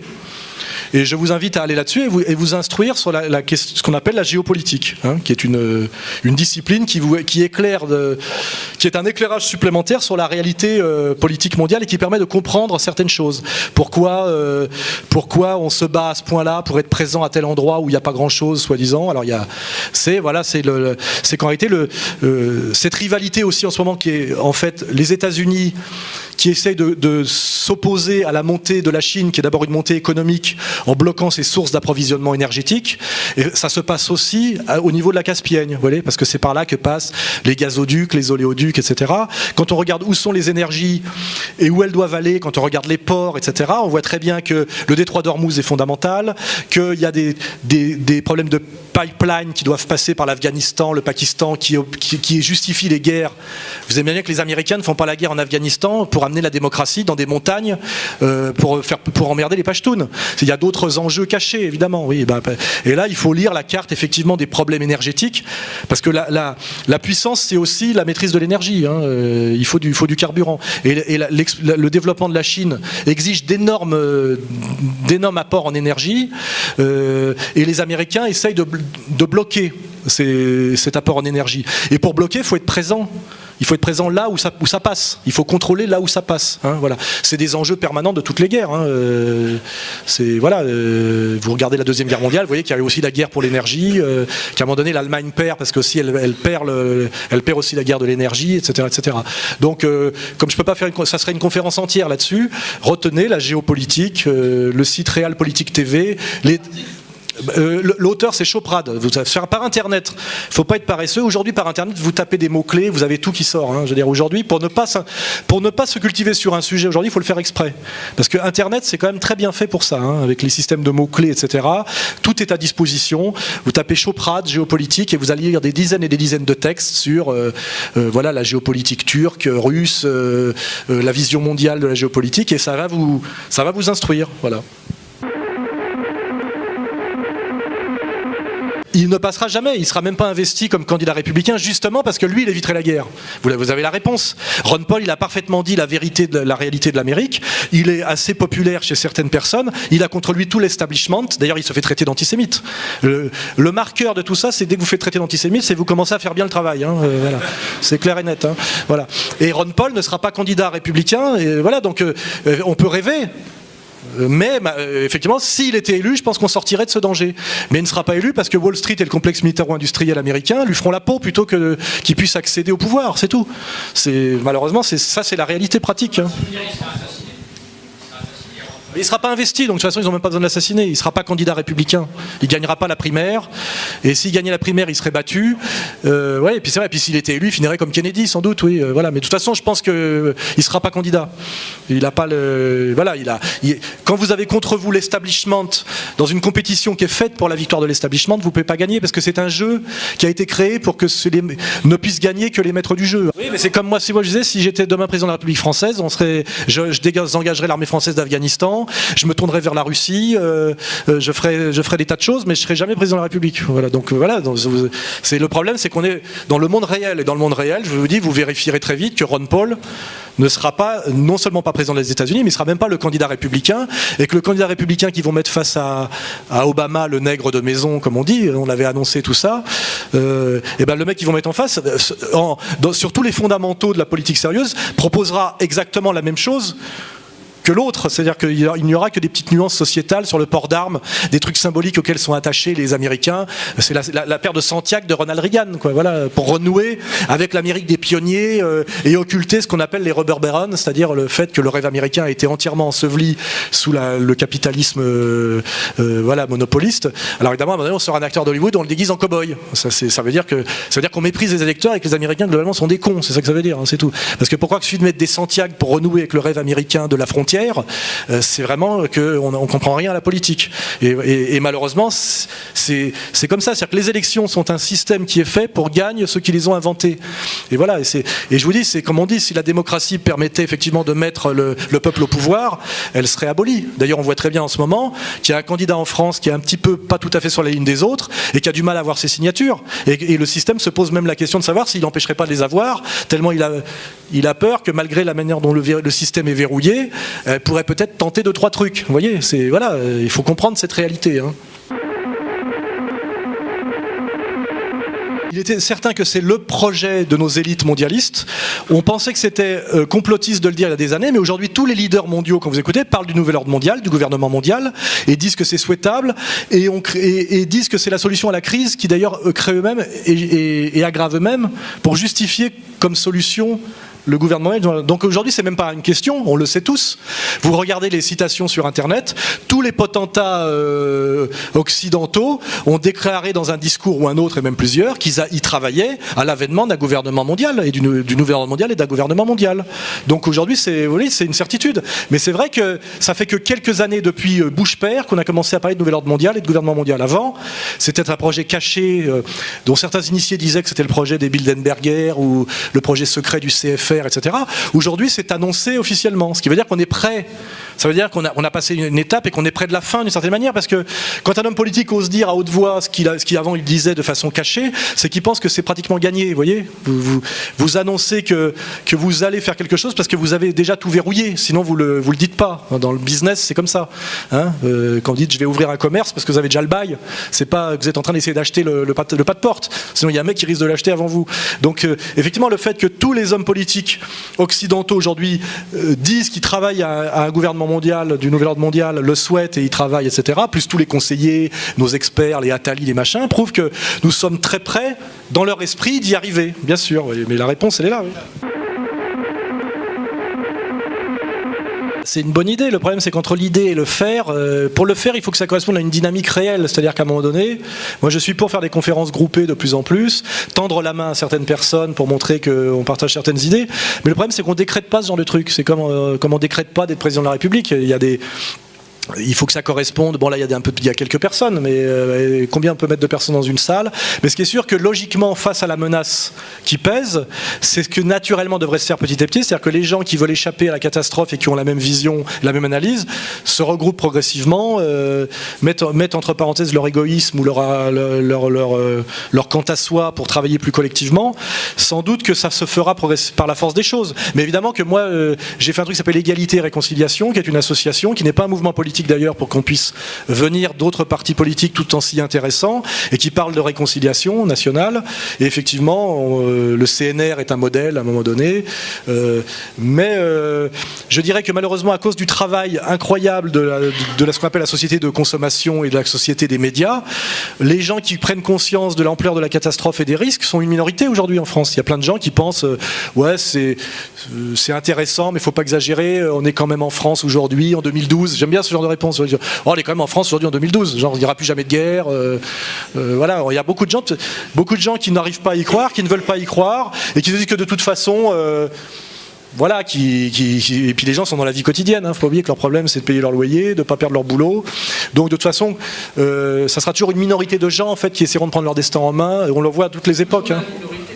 Toujours, voilà. Donc votre idée, je l'ai aussi, beaucoup de gens l'ont, mais malheureusement ça ne se décrète pas comme ça. Et je dis ça se fera par la force des choses à mesure que le danger sera plus visible. Parce que ce que je dis aujourd'hui peut-être sera beaucoup plus évident dans un an. Et après, bon, bah, voilà. Ce sera en quelque sorte une nouvelle alliance, au sens spirituel du terme.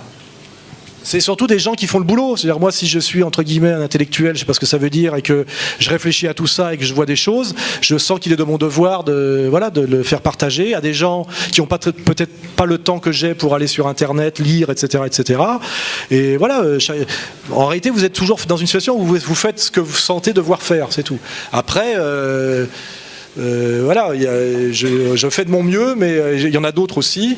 Et est-ce que ça suffira? J'en sais rien. Mais c'est la chose qu'on peut faire. C'est faire de son mieux, faire son devoir. Voilà. Mon critère, c'est qui résiste à la domination impériale et qui s'y soumet. Et je le dis, pourquoi je résiste à la domination impériale? Parce que je pense qu'il est de l'intérêt supérieur de la France d'y résister. Ça pourrait être notre intérêt d'y collaborer. Je pense que, comme De Gaulle l'avait compris, la France a intérêt à un monde multipolaire, et que la France, quand il y a plusieurs empires concurrents, peut tirer son épingle du jeu, hein, on peut le dire même de façon assez cynique, hein, à la Carl Schmitt. Hein, notre intérêt, l'intérêt bien compris de la France, est un monde multipolaire. Nous avons perdu à la limite tous nos avantages après l'écroulement de l'URSS, parce que quand il n'y a plus qu'un empire, il dicte sa loi, et on va dire que quand la Russie se rebecte un peu, ça confine un peu l'arrogance américaine, et tant mieux, voilà. Mais moi, votre lecture sunnite-chiite, ce n'est pas la mienne, je ne suis pas théologien. Et je ne vois pas en quoi l'Arabie Saoudite représenterait le sunnisme. Je pense qu'un sunnite qui se respecte... Comment ? Oui, mais ça, c'est des débats théologiques. D'abord, d'ailleurs, le wahhabisme est une branche du sunnisme, de toute façon. De toute façon, il y a 73. Voilà. Ce sont des débats théologiques intra-musulmans. Moi, ce qui m'intéresse, c'est qui résiste à la domination impériale pour des raisons morales et des raisons d'intérêt bien compris. Et je parle en tant que Français. Il faut quand même que vous compreniez aussi que moi, je ne suis pas comme certains qui défendent toujours les intérêts des autres, on ne sait pas trop pourquoi, qui se mêlent de ce qui ne les regarde pas, qui défendent les ouvriers qui n'ont jamais été ouvriers, etc. Moi, je suis un Français, je me revendique comme Français et je défends d'abord les intérêts de la France et d'une certaine idée de la France, hein, qui fait que j'aime mon pays et que je le respecte. Il y a des choses que j'aime moins, etc. Et dans cette vision-là, effectivement, la résistance iranienne à l'impérialisme m'intéresse. Mais je vous signale aussi que m'intéresse également la résistance du Hamas. Le Hamas, excuse-moi, ils sont sunnites.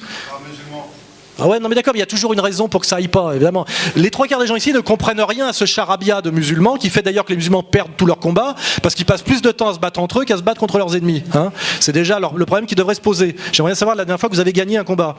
C'est-à-dire que toute la violence musulmane est tournée à l'intérieur du monde musulman. Il faut quand même le comprendre. Hein. C'est quand même un drame. Donc moi, je ne rentre pas dans ces débats théologiques car je ne suis pas religieux et je n'ai pas la prétention de donner des leçons de théologie, etc. à personne. Je remarque qu'en ce moment, les Qataris sont entièrement à la solde des Américains, que ce n'est pas un pays. C'est pas un pays, le Qatar, c'est une base américaine avec trois mecs qui ont un gros compte en banque. Donc voilà, je ne vois pas pourquoi à un moment donné on serait offensé parce que je critique l'Arabie Saoudite, qui à mon avis, quand on voit les élites saoudiennes, tu es allé à Marbella voir la famille royale d'Arabie Saoudite à Marbella? C'est ça que je suis pas trop d'accord avec vous, c'est pas ça que je critiquais. En envoyant des petites vannes comme ça, justement. Ah bah excuse-moi, moi je respecte une religion par les gens qui la pratiquent.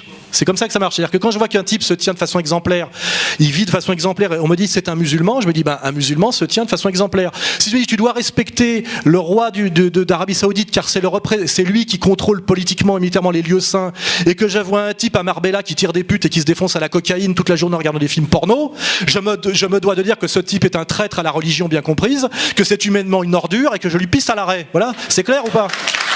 Voilà. C'est tout. Et il suffit de s'intéresser à la réalité sociologique des élites musulmanes, d'ailleurs entièrement validées par la banque et le pouvoir américain, hein, attention, parce que les musulmans qui d'un seul coup ont une voix un peu de l'indépendance, ils ont des ennuis, il faut le savoir. Et moi je vous dis, quand je mets en avant le théologien qui m'intéresse le plus en ce moment, je le dis, c'est Cheikh Imran Hossein. Il me semble qu'il n'est pas chiite. Hein, il est sunnite, mais ce qui est intéressant, c'est qu'il vient de Trinidad et Tobago et qu'il vit en Malaisie, c'est-à-dire qu'il échappe finalement à tout le bordel dans lequel on est, les problèmes coloniaux et post-coloniaux du monde méditerranéen. Et c'est pour ça que, à mon avis, sa parole islamique est intéressante, parce qu'il n'est pas pris dans ces problèmes dans lesquels est pris Tariq Ramadan. Tariq Ramadan en permanence est obligé de se poser la question de plaire aux mecs des banlieues, de ne pas déplaire au gouvernement anglais. Et là, je viens d'apprendre qu'il vient de créer un site de recherche islamique au Qatar.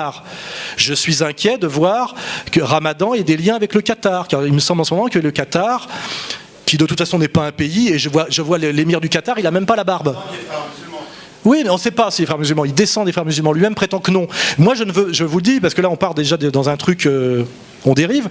Je refuse de rentrer dans les débats théologiques. De même que vous-même, vous n'allez pas m'expliquer si je suis catholique, sédévacantiste, papiste, etc. Et je vous dirais d'ailleurs que moi, ce qui m'intéresse, ce qui me dégoûte, c'est quand je vois quelqu'un qui se réclame de la catholicité et qui se comporte comme une ordure face au message du Christ et face aux autres. Hein, quand je vois Alain de la Morandais à la télévision, j'ai envie de me convertir à l'islam. Vous voyez ce que je veux dire? Mais par contre, quand je vois certains représentants officiels de l'islam, je dis je vais rester catholique. C'est tout, le problème c'est les hommes, moi je crois. C'est le Coran il existe, le Saint-Coran il existe, il est là, tu vois. Voilà, il est là. Là, ça, il n'y a rien à changer. Bon, il est en français, je ne sais pas ce que vaut la traduction, je ne lis pas l'arabe. Mais voilà, là, il y a un livre, je lis ce qu'il y a dedans. Ça m'intéresse ce qu'il y a dedans et ça me va. J'ai rien à changer. C'est de la morale, voilà, c'est du bien. Ça dit le bien est mieux que le mal, etc. etc. Je l'ai lu, je sais ce qu'il y a dedans. Vous voyez, je l'ai même là. Je le lis dans le train, ça m'aide à avoir le temps. C'est ça qui compte. Les évangiles, le Christ, je ne vois pas ce qu'on peut lui reprocher. Voilà, le Christ, il propose l'amour, la fraternité, etc. Il y a des gens qui ont des projets plus ou moins hostiles, belliqueux, dominateurs, etc., etc. Et moi, ce qui m'intéresse, c'est les textes pour savoir ce qu'est une religion, et après je juge les hommes. Si tu dis tu n'as pas le droit de critiquer cet homme-là parce que c'est un musulman, bah, et ta sœur, non, je veux dire, ça serait trop facile, tu vois.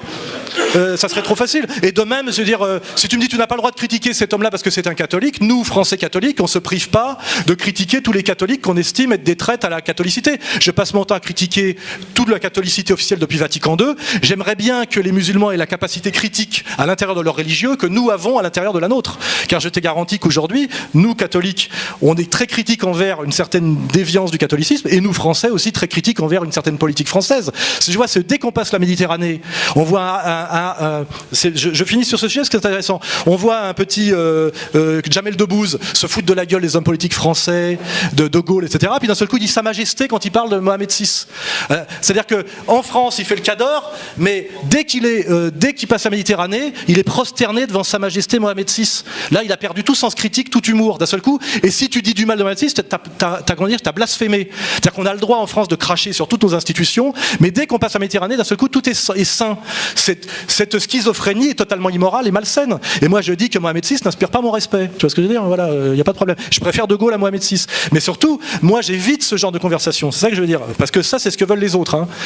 Le rêve, regarde pourquoi les Américains ont financé Saddam Hussein pour qu'il attaque l'Iran, et même pourquoi ils ont laissé, même peut-être Khomeini revenir à un moment donné. C'est que cette lutte permanente entre chiites et sunnites détruit le monde arabo-musulman de l'intérieur sans que les Américains et les sionistes n'aient rien à faire.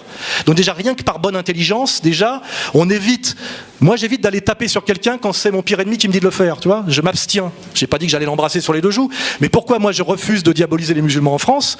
C'est pas parce que d'un seul coup j'ai découvert qu'ils étaient géniaux, c'est parce que j'ai découvert que tous ceux qui les ont fait venir à l'époque de SOS Racisme, les mêmes, m'ont expliqué quelques années après que finalement ces chances pour la France étaient les pires problèmes. Ça s'appelle Finkielkraut, ancien parrain des SOS Racisme. Maintenant il a fait son dernier texte, c'est pour faire l'apologie du général Bijard. On l'a mis sur le site.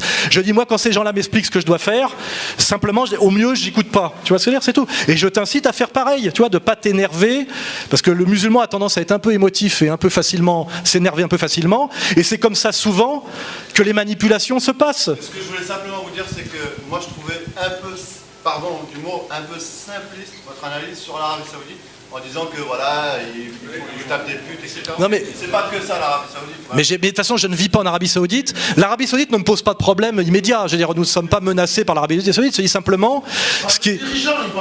Oui, voilà, je parle. Et je ne parle même pas des théologiens.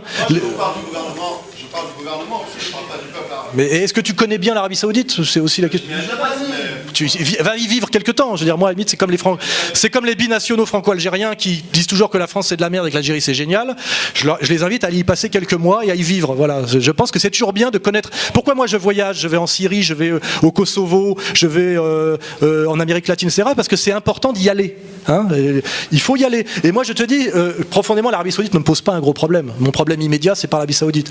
Alors, en France, on a d'autres problèmes. Mais simplement, je me permets, moi, parfois, parce que je fais aussi de l'humour, je suis pas un religieux, donc le blasphème est une notion que je n'ai pas vraiment. Ça n'empêche pas je comprends très bien ce que fait Charlie Hebdo par ailleurs. Hein. Et simplement, je dis, bon, notre problème en France, c'est d'éviter la guerre civile entre Français de souche, comme on les appelle, et Français récents de confession musulmane. Il y a des gens qui veulent qu'on se tape la gueule entre nous. Soyons habiles pour éviter les pièges. Or, les pièges, évidemment, ils sont très faciles. Il se dire, oui, Soral, il a dit ça, l'autre, machin, il veut t'imposer la charia, machin, etc. Déjà, la première chose, c'est moi ce que je fais dans toutes mes réunions publiques, vous l'avez remarqué depuis des années, c'est faire venir des gens du Front National, des gens de l'extrême gauche et des gens issus des quartiers de confession musulmane. J'ai remarqué une chose, il n'y a jamais eu d'embrouille. En fait, quand les gens se parlent en direct, tout se passe très bien. Parce que la France permet ça, quand même, hein, dans sa tradition. Les embrouilles, c'est toujours quand il y a un intermédiaire, tu vois, l'intermédiaire, celui qui touche sa commission, là, tu vois. Il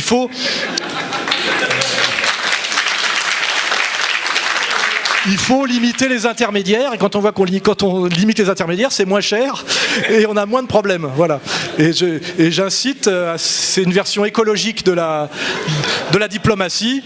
Voilà, c'est directement en ligne directe. Et en fait, il n'y a pas de gros problèmes, c'est ça que je dis. Tu vois, moi j'ai remarqué, je le dis, que un Français de confession musulmane, qui était un bon musulman, était plutôt un citoyen paisible et pacifique, et plutôt quelqu'un qui posait moins de problèmes qu'un type qui se prenait pour un délinquant noir américain du ghetto, ultralibéral, car je le dis bien, l'idéologie racaille est une idéologie ultralibérale, c'est une idéologie américaine libérale. C'est je prends la maille, j'emmerde les autres, et je tire des putes.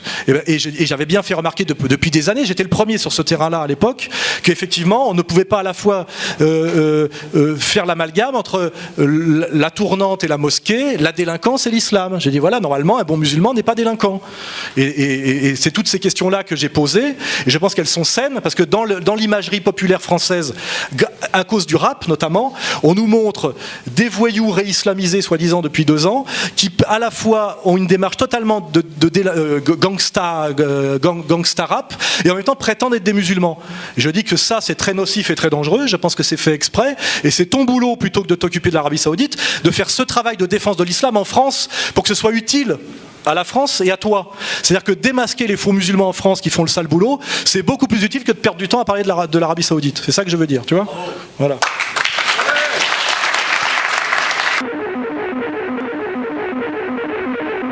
Alors je vais vous dire en gros mon analyse. Au haut niveau, il n'y a que des traîtres, parce que sinon les mecs ils montent pas jusqu'en haut. Ça s'appelle le plancher de verre. Par contre, dès qu'on est au niveau du capitanat, des officiers qui ne sont pas des officiers, je dirais, haut gradés dans la hiérarchie, qui n'est pas militaire, elle est politique, comme vous le savez, puisque en fait les hauts gradés sont des politiques. Là, c'est très sain. Les types sont des patriotes, ils comprennent qu'on leur fait faire que du sale boulot, etc., qu'on est en train de détruire l'armée française, volontairement. Et au niveau de la troupe, à part les abrutis complets qui eux cherchent juste, ceux qui réfléchissent un peu, surtout quand on les a envoyés 2-3 fois sur les théâtres d'opération qu'ils ont vus, sont aussi très patriotes. Et je pense que c'est la vision globale qu'on peut avoir en général des structures verticales en France, c'est que tous ceux qui sont tout en haut sont pourris, parce que c'est pour ça qu'ils sont montés tout en haut. C'est à la soumission et à la collaboration. Dès qu'on passe un haut niveau en dessous, c'est sain. C'est-à-dire qu'il n'y a pas grand-chose, finalement, c'est la couche supérieure qui pose problème. Mais c'est pareil au niveau de la politique. Dès que vous regardez des fonctionnaires à un deuxième niveau, ils sont assez sains, ils font leur travail, ils croient à la mission de service public, etc. Et en haut, effectivement, c'est le collabo intégral, quoi. Voilà. Donc, c'est à la fois désespérant quand on voit le haut commandement, mais en même temps, quand on se dit que finalement, pas tant que ça, parce qu'on dit finalement, quand on enlève cette écorce superficielle, le reste, plutôt, on est quand même encore dans un pays où les gens ont conscience de ce que la France, ont un peu l'amour du drapeau et d'une France saine, je veux dire pas d'une France qui se prendrait pour l'Allemagne ou l'Angleterre, d'une France française. On sait ce que c'est que les fondamentaux français. Ils sont même rappelés par le Front National aussi. On est français sans distinction de race, d'origine, de religion, etc. Du moment qu'on se sent français et patriote, quoi. C'est cette idée française qui n'est pas une idée, qui est une idée assez ancienne. Je veux dire, voilà, on a toujours fait venir des Léonard de Vinci, des Mazarin, même bon, si c'est pas dans les mêmes proportions.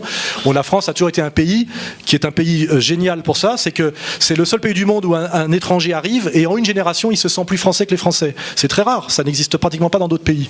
On a plein de Français, plus français que les Français ici, qui simplement étaient, leurs parents ou leurs grands-parents étaient polonais, portugais, espagnols, etc. Et ça c'est le génie français. C'est un pays qui fait que très vite on se sent parfaitement français. Voilà. C'est en train d'être un peu bousculé en ce moment parce que le problème c'est que pour pouvoir assimiler, il faut assimiler à quelque chose. Quand les élites françaises rêvent toutes d'être américaines et déclarent qu'elles sont inconditionnellement ou éternellement attachées à Israël, il est difficile d'assimiler des gens qui viennent du Maghreb quand les élites qui veulent l'assimiler eux-mêmes leur vendent l'Amérique et Israël. Voilà. Je pense que si on assimilait les Français récents au moins, au minima, à la France et pas à l'Amérique ou à autre chose, ça serait déjà plus facile. Mais en réalité, on leur demande de s'assimiler à la trahison de la France. Ce qui veut dire que c'est un échec évident, puisque quand Sarkozy demande, veut faire passer des examens aux Français récents pour voir si c'est des bons Français, je pense que lui-même, s'il le passait, il ne l'obtiendrait pas. C'est une évidence, Et je le dis clairement parce que j'ai la connaissance du terrain, je connais beaucoup de Français d'origine maghrébine, puisque c'est à eux qu'on pense, faut pas mentir, qui sont beaucoup plus français que Sarkozy, tel que je le conçois moi, il n'y a aucun problème. J'ai beaucoup plus confiance en eux pour défendre le pays et le drapeau que la clique qui est au pouvoir en ce moment, c'est une certitude. Voilà, c'est pour ça que c'est ça le problème bien posé, c'est que quand les Français récents voient des Français respectables, tels que d'ailleurs, on leur parle de Gaulle, on leur parle de Tabarly, on leur parle de... Il n'y a pas de problème, c'est qu'évidemment, comment voulez-vous vous soumettre au nom de la France à des gens qui n'ont aucune légitimité et qui ne représentent, que ce soit d'ailleurs intuitif ou explicite, que la trahison, le mensonge. C'est moralement insupportable. Et c'est ça notre situation actuelle. C'est que les gens qui prétendent assimiler les Français d'origine immigrée sont eux-mêmes des traîtres, non seulement des traîtres à la France, mais ils détestent tout ce qui est profondément français. Il suffit de voir le dernier texte de Bernard-Henri Lévy, publié sur son bloc-notes, où je suis cité d'ailleurs, ce qui est un honneur, ainsi que Dieudonné. Et le titre, c'est Marine Le Pen n'aime pas la France. Et il nous explique que Marine Le Pen n'aime pas la France, mais que lui, il est censé représenter, incarner la France. C'est sûr que comment je veux amener des Français récents, immigrés, à l'amour de la France, si ils pensent que la France, c'est Bernard-Henri Lévy. Voilà, on est dans ce problème-là aujourd'hui, voilà, c'est clair. Je peux faire ce que je fais aujourd'hui et j'arrive à survivre malgré la fatwa, parce que j'ai subi une fatwa. Hein. J'ai été piégé dans une émission en 2004, condamné, comme vous le savez, pour la chose la plus infamante qui existe, et depuis interdit de travailler, il faut le savoir. Hein, voilà. Et je n'ai pu survivre et faire ce que je fais que parce qu'il y a eu Internet qui s'est développé entre-temps et qu'on a le site Égalité Réconciliation, etc., etc. Donc effectivement, le pouvoir, tel qu'on le définit, a bien compris le problème Internet. C'est qu'effectivement, tout ce que vous savez aujourd'hui et qu'on vous cachait, c'est vous l'avez trouvé sur Internet. Y compris les petites phrases qu'on ne veut pas que vous ayez entendues d'Attali, les bêtises faites par certains, etc. Et le pouvoir, que ce soit aux États-Unis ou en France, cherche à bloquer Internet. Alors ils le feront jamais pour dire que c'est là où est l'opposition authentique. Ils le font toujours au nom de la lutte contre la pédophilie, pour défendre les droits d'auteur ou de la lutte contre la haine raciale, etc. Mais effectivement, ils cherchent la solution. Je ne sais pas s'ils la trouveront ou pas, mais comme Internet c'est mondial, c'est assez difficile à bloquer, mais aux États-Unis ils y travaillent, en France ils y travaillent aussi, et c'est pour ça que moi je me dépêche de faire ce que je fais, parce que je pense qu'à un moment donné, peut-être qu'ils trouveront effectivement la solution pour interdire les sites comme le mien, etc., au nom de non-respect de je sais pas quoi, des droits de l'homme, de chartes, etc. Pour l'instant ils n'y sont pas encore arrivés, mais ils y travaillent, toujours sous faux drapeau, hein, sous des prétextes fallacieux, jamais enfin toujours. Et effectivement c'est une des clés de la résistance aujourd'hui, c'est l'indépendance d'Internet. Si on perd Internet, on est très mal, hein, parce que là, si vous êtes là, c'est par Internet. Les médias traditionnels, hein, et c'est une chose qui n'existait pas totalement il y a 20 ans, mais qui est une certitude depuis les années 90. Il n'y a plus de médias d'opposition, vous voyez. Même le monde diplomatique, moi j'y crois pas trop. Hein. D'abord c'est un truc un peu pour élite, machin. Ils évitent les sujets dangereux. Mais Le Monde, Libération, Paris Match, VSD, machin, c'est tout la même chose. Hein. Il n'y a aucune différence à part la maquette. C'est le même contenu idéologique. Voilà. Donc il n'y a d'opposition dans le monde des médias que le monde sauvage qui est sur Internet. Je vous dis, un journaliste honnête est un chômeur. Un journaliste qui gagne sa vie est une pute. C'est une certitude. Je le sais parce que tous mes copains qui sont encore dans le journalisme officiel ont démarré en même temps que moi et je les connais tous intimement. Hein, et je les ai vus se soumettre, trahir progressivement. Ils pensaient tous comme moi au début, il n'y a pas de problème. Hein. Et ils l'ont tous fait pour la gamelle. Et en fait, c'est ce qu'on appelle la centrifugeuse. Les gens qui pensaient un peu, qui osaient un peu, ont été progressivement virés. Et à force de virer progressivement, il n'y en a plus aucun. Et là, on est vraiment depuis des années dans une situation où il n'y a plus aucun opposant à l'intérieur du monde médiatique. Hein, et heureusement, comme c'est là qu'on voit qu'il y a un peu de chance, un peu de miracle, un peu de pas quoi, c'est qu'il y a eu Internet. Internet a été la réponse qui fait que cette victoire n'a pas été une victoire totale. Parce que si effectivement il n'y avait pas Internet, moi je parlerais debout dans la rue sur une caisse, enfin j'aurais renoncé quoi, hein, voilà. Et je me vais, voilà, enfin non, la camisole, on met, ça serait même pas les flics qui viendraient me chercher, mais des gens en blanc avec une petite croix rouge. Voilà. Donc c'est pour ça qu'on a de la chance quelque part, parce qu'on se dit c'est foutu, etc. Puis d'un seul coup Internet arrive et vous sauve, vous voyez. Moi sans Internet, effectivement, je serais, comme il était prévu, mort. Pareil pour Dieudonné, hein. Si Dieudonné n'avait pas Internet, etc., pour relayer ses spectacles, etc., bah pareil, il a été décrété de mort sociale, économique, parce que le système de domination, qui est un système, comme je le dis, économique, vous décrète d'abord de mort économique, pour des raisons morales, toujours. Hein. Vous avez fait une faute morale impardonnable, on sait laquelle est la plus grave des fautes morales hein, dans le système, et vous êtes déclaré de mort économique. On n'a pas besoin de vous tuer quelque part, on vous fait sombrer dans la dépression, l'alcoolisme et la pauvreté, quoi, voilà, et vous disparaissez en douceur, ce qui est quelque part plus efficace qu'on vienne vous chercher la nuit avec des mecs en uniforme, etc., parce que les voisins parlent, il peut y avoir des prises de conscience, etc. On est dans un monde très, très, très feutré, quoi, hein, à ce niveau-là. Et effectivement, Internet, les bonnes questions, nous permet de tenir, et ils réfléchissent comment, effectivement, verrouiller Internet. On peut déjà dire que les sites qu'ils avaient créés, comme Mediapart, Rue 89, etc., sont des faux sites dissidents, financés par les mecs de l'IB, etc., etc. Pas beaucoup de catholiques, d'ailleurs, chez eux, en général. Petite remarque. On n'aime pas beaucoup les catholiques en France, en ce moment. Et il n'y a pas que les musulmans qui ne sont pas aimés. Il y a aussi les catholiques, il faut le savoir. Et effectivement, ces sites de soi-disant alternatifs qui étaient là pour faire un peu du Canada Dry comme le nôtre, ça marche pas tellement d'une certaine manière, parce que comme il n'y a pas le contenu, au bout d'un moment ça marche pas. Ils ont tous plongé, ils ont tous plongé. Et c'est ça qui est un peu notre chance, c'est qu'aujourd'hui les gens qui sont en vraie demande de dissidence et de critique, ils vont pas sur Canal+ écouter le grand journal ou le petit journal. Ils ont compris. Ils veulent de la vraie critique sérieuse. Et là, ils ont le niveau maintenant en général pour ne pas se contenter de trucs frelatés. Et c'est pour ça que Rue 89 ça va pas. Je sais pas quoi, Mediapart ça va pas parce qu'ils font pas le boulot, quoi. Et récemment il y a des trucs bizarres comme l'espèce de truc où ils ont des masques là, je sais pas comment ça s'appelle. Ça pue, ce genre de truc, ça pue. C'est des trucs un peu... sur les sujets sérieux, d'ailleurs, il y a des tests très faciles pour voir si c'est sérieux ou pas. On leur a imputé le piratage du site du CRIF. Ils ont enlevé leur masque pour dire que c'était pas eux. Et le type, à la fin... Et là, on se dit, bon, c'est pas des durs de durs, quoi. Mais c'est sûr que ce genre de truc, tuer Internet pour tuer la dissidence ou mettre sur Internet des faux sites dissidents et faire disparaître les vrais, c'est sans doute le projet, ils y pensent, etc., etc. C'est pas si facile, quoi. La loi Adopi qu'ils essayent d'aggraver, il y a l'exemple aux États-Unis, sous prétexte effectivement de défendre du copyright, du droit d'auteur, etc., essaye de bloquer. Moi, je reçois régulièrement pour le site Égalité et Révolution des lettres d'avocats qui nous intiment l'ordre d'enlever des articles, notamment l'AFP. L'AFP nous avait demandé je sais pas combien de milliers d'euros parce qu'on avait passé des brèves AFP et qu'on payait pas la cotise, alors qu'en fait c'était des brèves de deuxième main qui étaient sourcées. C'est contrairement contraire à la tradition, au droit, etc. Mais c'était pour nous taper au porte-monnaie et nous menacer. Et on l'a eu de journaux, je vous interdis de relayer tel article, etc. Toujours des avocats. C'est le gros système à l'américaine, avocat et menace de procès, d'amende.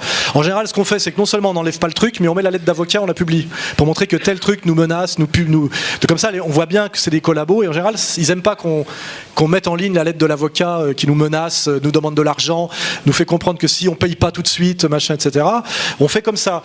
Mais ce genre d'attaque, effectivement, il est évident que le système est intelligent, qu'il se défend, et que c'est un truc, voilà, c'est en permanence, et que c'est toujours fait sous des prétextes évidemment fallacieux, et qui vont sans doute essayer de plus en plus de contrôler Internet, et ils le feront, non, je vous le dis, de la lutte contre la pédophilie et de la défense du droit d'auteur. Ça, c'est sûr. Quand on connaît un peu comment fonctionne le système, c'est une évidence. C'est pareil que le gouvernement libre pour la Syrie démocratique et des pâquerettes. On sait que les types ils sont domiciliés à Londres. Pareil, la Birmane qui nous sort en ce moment parce qu'ils vont normaliser les rapports avec la Birmanie, qui a eu le prix Nobel évidemment. On découvre qu'elle est mariée avec un Anglais depuis toujours, donc elle n'est pas juste birmane, etc., etc. Enfin, mais ça, quand on a un peu de bouteille et de culture, on le devine et on le vérifie systématiquement. Toutes ces histoires d'ONG, on ne peut être une ONG que si on est validé par l'ONU. Donc c'est l'ONU qui dit si vous êtes une ONG ou pas. Donc on comprend toute cette mécanique. Donc sur Poutine, je suis très content que vous le disiez, mais je pense qu'ici tout le monde a le niveau pour le comprendre, qu'effectivement on n'est pas dans un jeu de transparence démocratique et que tous les coups sont permis. Et donc voilà, je pense que c'est ça le fait d'être initié à la dissidence intelligente et de se cultiver, c'est qu'on tombe plus dans ces pièges grossiers où je vois ma belle-mère qui me dit oui mais quand même il paraît que machin, j'ai eu ça dans VSD, etc. Bon, on a tous passé le cap, je crois, maintenant, voilà. Et c'est quand même ça qui est intéressant, c'est que on élève de ce point de vue-là le niveau de conscience citoyen, donc on élève la capacité de produire demain de la démocratie, quoi. C'est-à-dire, on peut se revendiquer de ça, quoi. On essaie de donner des armes aux citoyens pour se défendre contre les manipulations antidémocratiques. Ce qui est bizarre, c'est qu'on est châtié pour ça par ceux qui prétendent incarner la démocratie. Si le plus de gens possible en France comprennent la manip et la commente et la dénonce, et que il est très difficile dans les pays démocratiques de faire des guerres considérées comme totalement illégitimes et impopulaires par le peuple. C'est pour ça qu'il y a toujours un travail de préparation. On l'a vu pour la Yougoslavie, on l'a toujours vu, puis ça remonte sans doute à bien avant. Le principe des démocraties, c'est qu'il faut faire des guerres majoritaires, c'est-à-dire avoir 51% de l'opinion qui pense que c'est bien. Donc il y a un travail de préparation du peuple, hein, c'est le principe. Et plus ce peuple est dur à, comme on dirait, une viande à attendrir, plus il est rétif à la manipulation, plus c'est compliqué.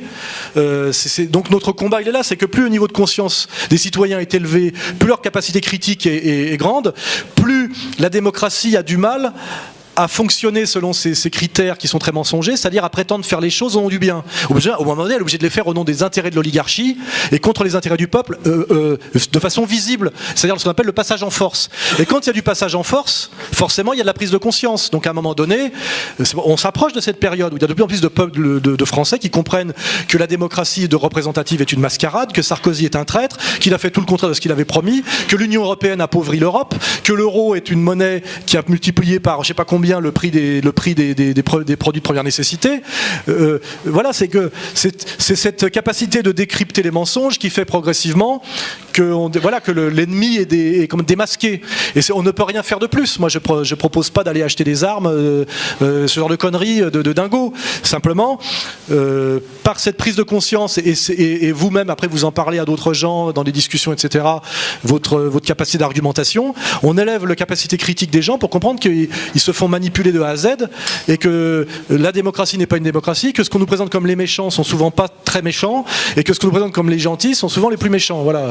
Et moi, une fois qu'on a fait ça, on a fait de ce qu'on devait faire et du mieux qu'on le pouvait. Je pense que c'est difficile de faire plus. Et après, advienne que pourra. Hein. Je veux dire, voilà, il n'y a pas de martingale magique. Hein. Bon, ouais. Merci à tous. Merci à tous, je rappelle.